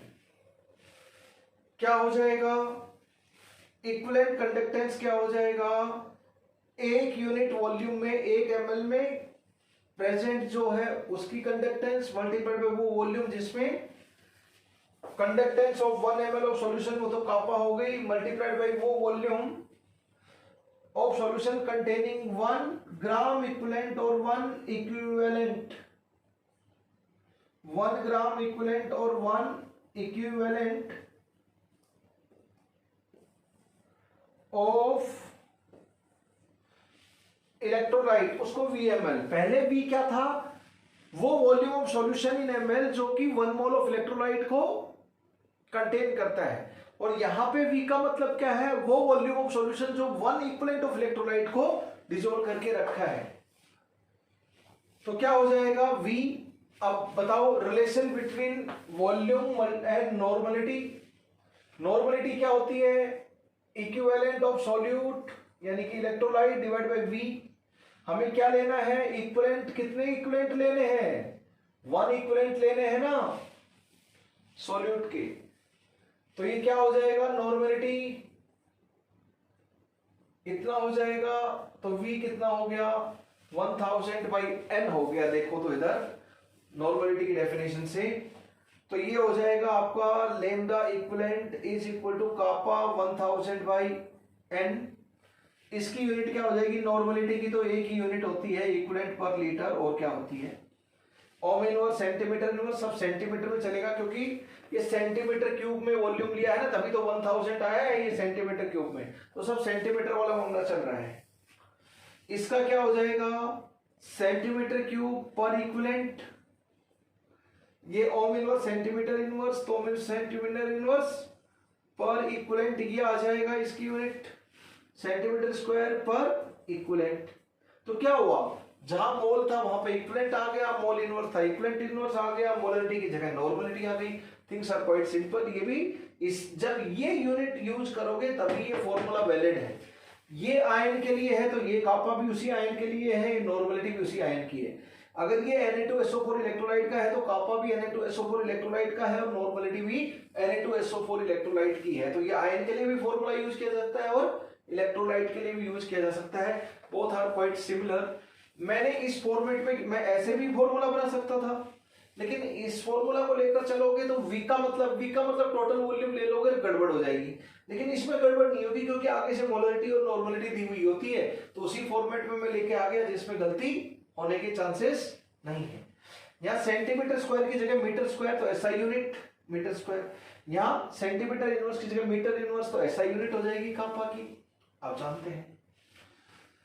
तो 1 मोल ऑफ इलेक्ट्रोलाइट के जो भी आयंस हैं इसकी यूनिट क्या आ जाएगी, मोल की बजाय इक्विवेलेंट आ जाएगी।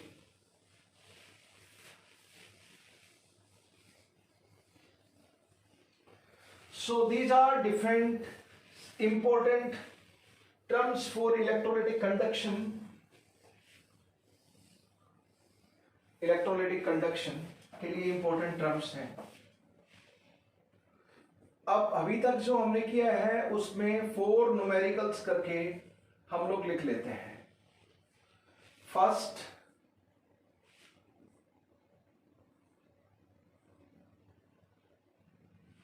कापा इज इक्वल टू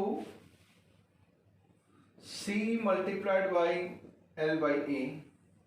सबसे कॉमनली यूज होने वाला एक बहुत ही कॉमन फॉर्मूला। C क्या है, कंडक्टेंस तो 1 by resistance, conduct specific conductivity तो ये स्पेसिफिक रेसिस्टिविटी का रेसिप्रोकल हो जाएगा। ये क्या चीज है, दिस इज सेल कांस्टेंट, ठीक है। सेकंड वाला इंपॉर्टेंट रिलेशन, फर्स्ट में ये हो गया, सेकंड में kappa is directly proportional to concentration. जब भी डाइल्यूशन मिक्सिंग हो तो कंसंट्रेशन चेंज होगी पर्टिकुलर इलेक्ट्रोलाइट की, तो कापा भी चेंज करनी है। कंसंट्रेशन आधी होगी तो कापा भी आधी करनी है, कंसंट्रेशन डबल होगी तो कापा भी डबल करनी है उस इलेक्ट्रोलाइट है उस आयन की। समझ गए, ठीक है। नेक्स्ट थिंग,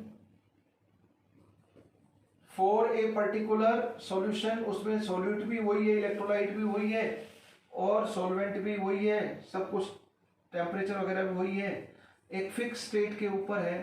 तो हम क्या लिख सकते हैं, kappa of solution is equal to kappa of electrolyte 1, kappa of electrolyte 2, kappa of electrolyte 3, जितने भी इलेक्ट्रोलाइट हैं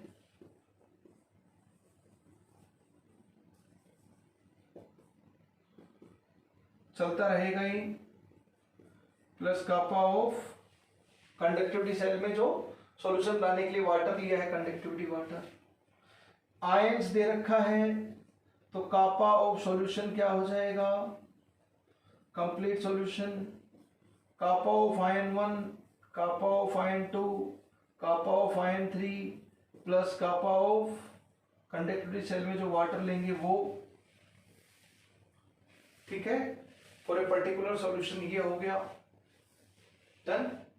ये सब न्यूमेरिकल में काम आएंगे, all of these will be useful in numericals.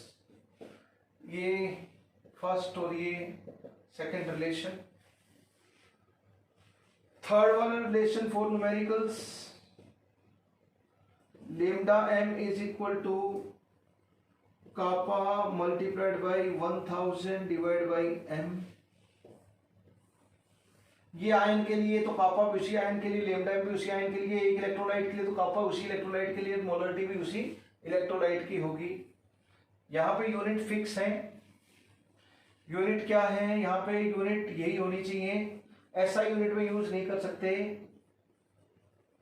Om inverse, centimetre inverse, और यहाँ पर ओम inverse, centimetre square, mole inverse.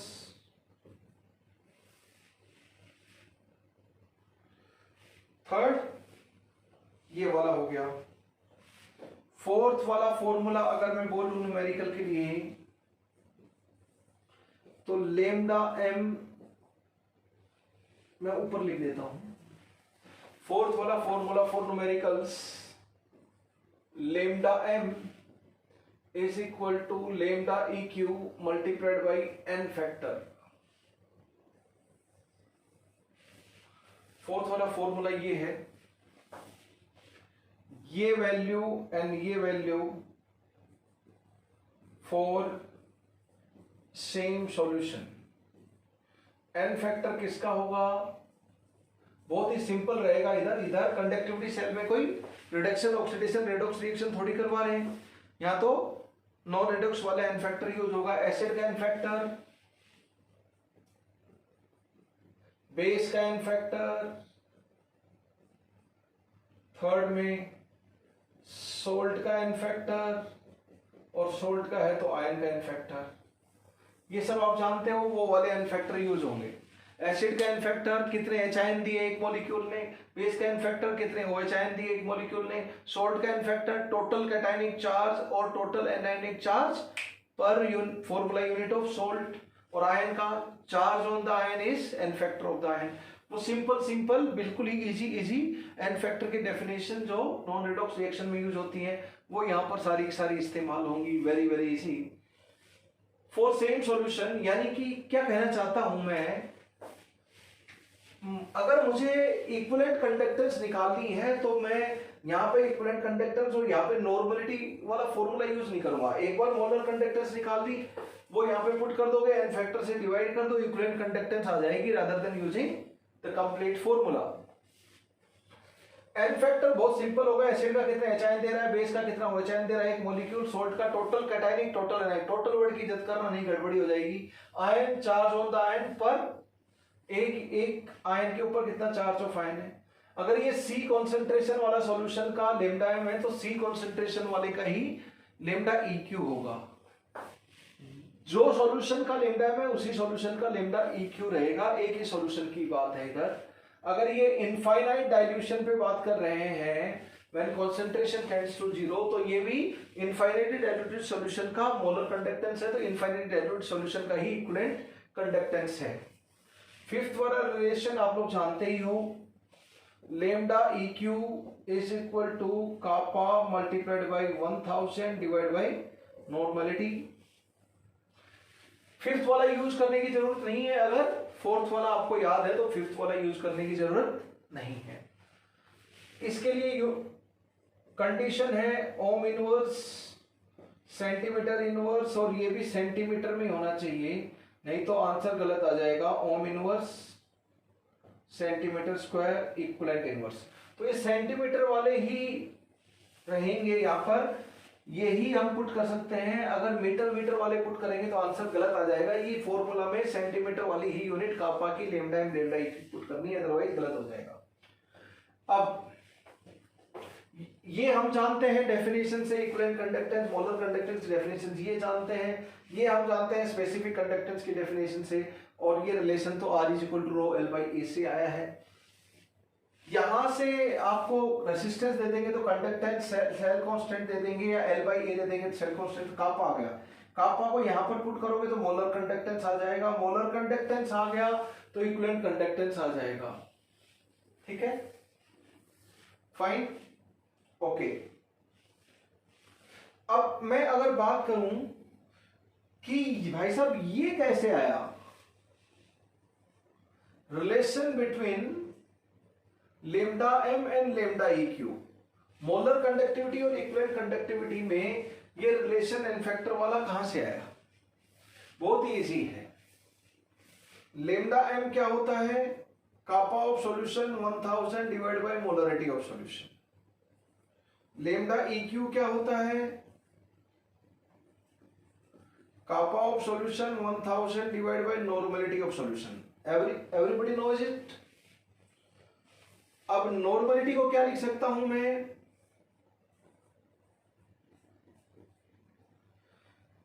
Normality को मैं लिख सकता हूं, normality is molarity multiplied by N factor. ये सुनो, ये चीज क्या छुपी हुई है? तो क्या हो गया आपका? Lambda E q is equal to lambda m divide by N factor. तो लेमडा एम क्या हो गया बच्चों? Lambda E Q multiplied by N factor. ये आयन के लिए है तो ये भी ion, n factor of ion मतलब चार्ज ऑफ आयन हो जाएगा। ये एसिड के लिए है तो ये भी उसी एसिड के लिए एन फैक्टर। जिस भी सॉल्यूशन का है उसी सॉल्यूशन का लेमडा ई क्यू आएगा। एन फैक्टर तो आप जानते हो, एसिड बेस सोल्ट और आयन का ये 4 एन फैक्टर यूज होंगे, बाकी तो होने वाले नहीं है। Number of electron loss gain वाला फिलहाल यहाँ पे यूज नहीं होने वाला है। ठीक है, कंडक्टिविटी सेल में हम ऑक्सीडेशन रिडक्शन नहीं करवाते, वह तो कंडक्टेंस रेजिस्टेंस मेजर होता है। तो इस तरह ये रिलेशन आ गया आपका, that relation is there, done. ये डेरिवेशन हो गया इसका। Normality is equal to molarity multiply n factor लिखो, आ जाएगा रिलेशन। लेमडा एम, यहाँ नॉर्मलिटी है, यहाँ मोलरिटी है, क्या रिलेशन होता है? Normality is molarity multiply n factor, लिखते आ जाएगा लेमडा एम और लेमडा ई क्यू में relation. Lambda M is equal to lambda E Q multiplied by n factor. बच्चे उल्टा कर देते हैं, lambda E q is equal to lambda m multiplied by n factor कर देते हैं, ये मिस्टेक होती है। पर क्या करना है आपको? Lambda M is equal to lambda E Q multiplied by n factor. जैसे क्या करते हैं वैसे, equivalent is equal to moles multiplied by n factor, ये होता है ना। तो इक्विवेलेंट कॉन्सेप्ट की चीज, मोल कॉन्सेप्ट की चीज मल्टीप्लाइड बाय एन फैक्टर। पर यहां पे ऐसे नहीं होता। मोल कॉन्सेप्ट का molar conductance is equal to equivalent conductance multiplied by n factor. Equivalent concept की चीज मल्टीप्लाइड बाय एन फैक्टर है, इसकी तरह नहीं है। मोल कॉन्सेप्ट का parameter multiplied by n factor is equal to equivalent concept का पैरामीटर, ऐसा नहीं है, वहां पे उल्टा है। क्योंकि डिनोमिनेटर में नॉर्मलिटी आ रही है ना, इसलिए उल्टा रिलेशन आ गया। ओके, अब ये तो हो गया आपका 5 पॉइंट्स हो गए आपके। अब मैं 6.4 न्यूमेरिकल यूनिट्स का और लिखता हूं, क्योंकि फॉर्मूला नंबर 3 एंड 5 में सेंटीमीटर वाली यूनिट यूज करेंगे, नहीं तो गड़बड़ हो जाएगा आपका आंसर। आयन के लिए इलेक्ट्रोलाइट, किसी के लिए भी यूज करो, बट फॉर न्यूमेरिकल 6 पॉइंट क्या हो गया? Just keep in mind relation between different units of kappa, lambda m and lambda eq। ठीक है,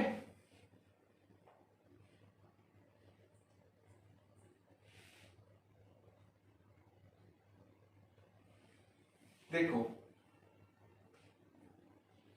लेमडा एम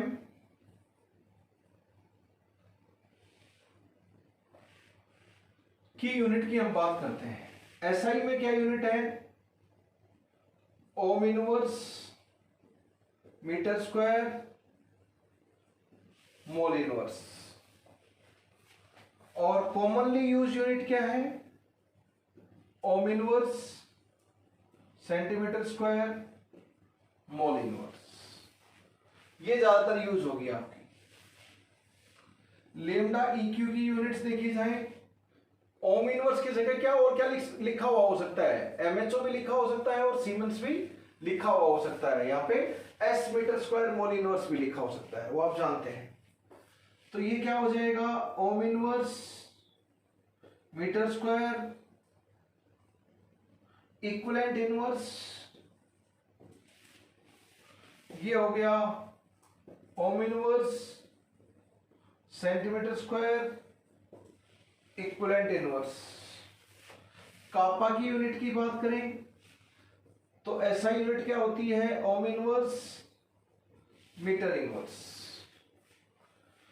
और कॉमनली यूज यूनिट कौन सी है? Ohm inverse centimetre inverse. अब हम तो ये सब यूनिट यूज करते हैं इन फॉर्मूलाज में, जो अभी अभी फॉर्मूला लिखे सेंटीमीटर वाली। मान लो एसआई में दे रखा हो तो उसमें कन्वर्ट करना पड़ेगा ताकि वो फॉर्मूला यूज कर पाए, या फिर ऑप्शन ये हम निकालेंगे फॉर्मूला से, ऑप्शन एसआई में दे रखे हो तो कन्वर्ट करना पड़ेगा। तो इनका आपस में रिलेशन पता होना चाहिए। तो आपको बताना है how many, one this is equal to how many, one this is equal to how many. क्या फर्क है यहाँ पे मीटर स्क्वायर और यहाँ पे सेंटीमीटर स्क्वायर? एक मीटर में 100 सेंटीमीटर, 100 एक मीटर स्क्वायर में 100 का स्क्वायर सेंटीमीटर स्क्वायर, तो कितना हो जाएगा? इधर 10⁻⁴ का रिलेशन आ जाएगा। सेम मीटर स्क्वायर और सेंटीमीटर स्क्वायर में 10⁻⁴ का रिलेशन आ जाएगा। मीटर और सेंटीमीटर में 10⁻² का, 1 metre is equal to 10⁻² centimetre या 100 सेंटीमीटर, या ये मीटर इनवर्स है तो 10⁻⁻² का रिलेशन आ जाएगा।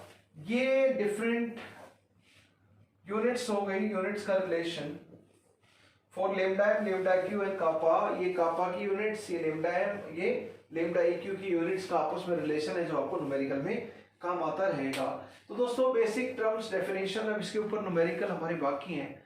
We will do numerical application on different basic terms, different type of conductivity, molar conductivity, equivalent conductivity.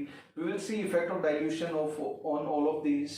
सब चीजें हम लोग देखेंगे, न्यूमेरिकल भी करेंगे हम लोग इसके ऊपर। Let us stop here. It is time to stop. Guys and girls, keep smiling, keep laughing, keep rocking. आप दुनिया के सबसे इंटेलिजेंट बच्चे हो, अपने आप को ये हरदम मानना चाहिए और उसी शिद्दत के साथ नंबर 1 के हिसाब से हमें मेहनत करनी चाहिए, so that we can take best out of potential gifted by God and sharpened by our teachers from our childhood and parents and friends, of course. All those who are in our life help a lot to enhance our skills in life. Guys and girls, let us stop here. Thank you very much. Let us say Jai Hind, Jai Bharat.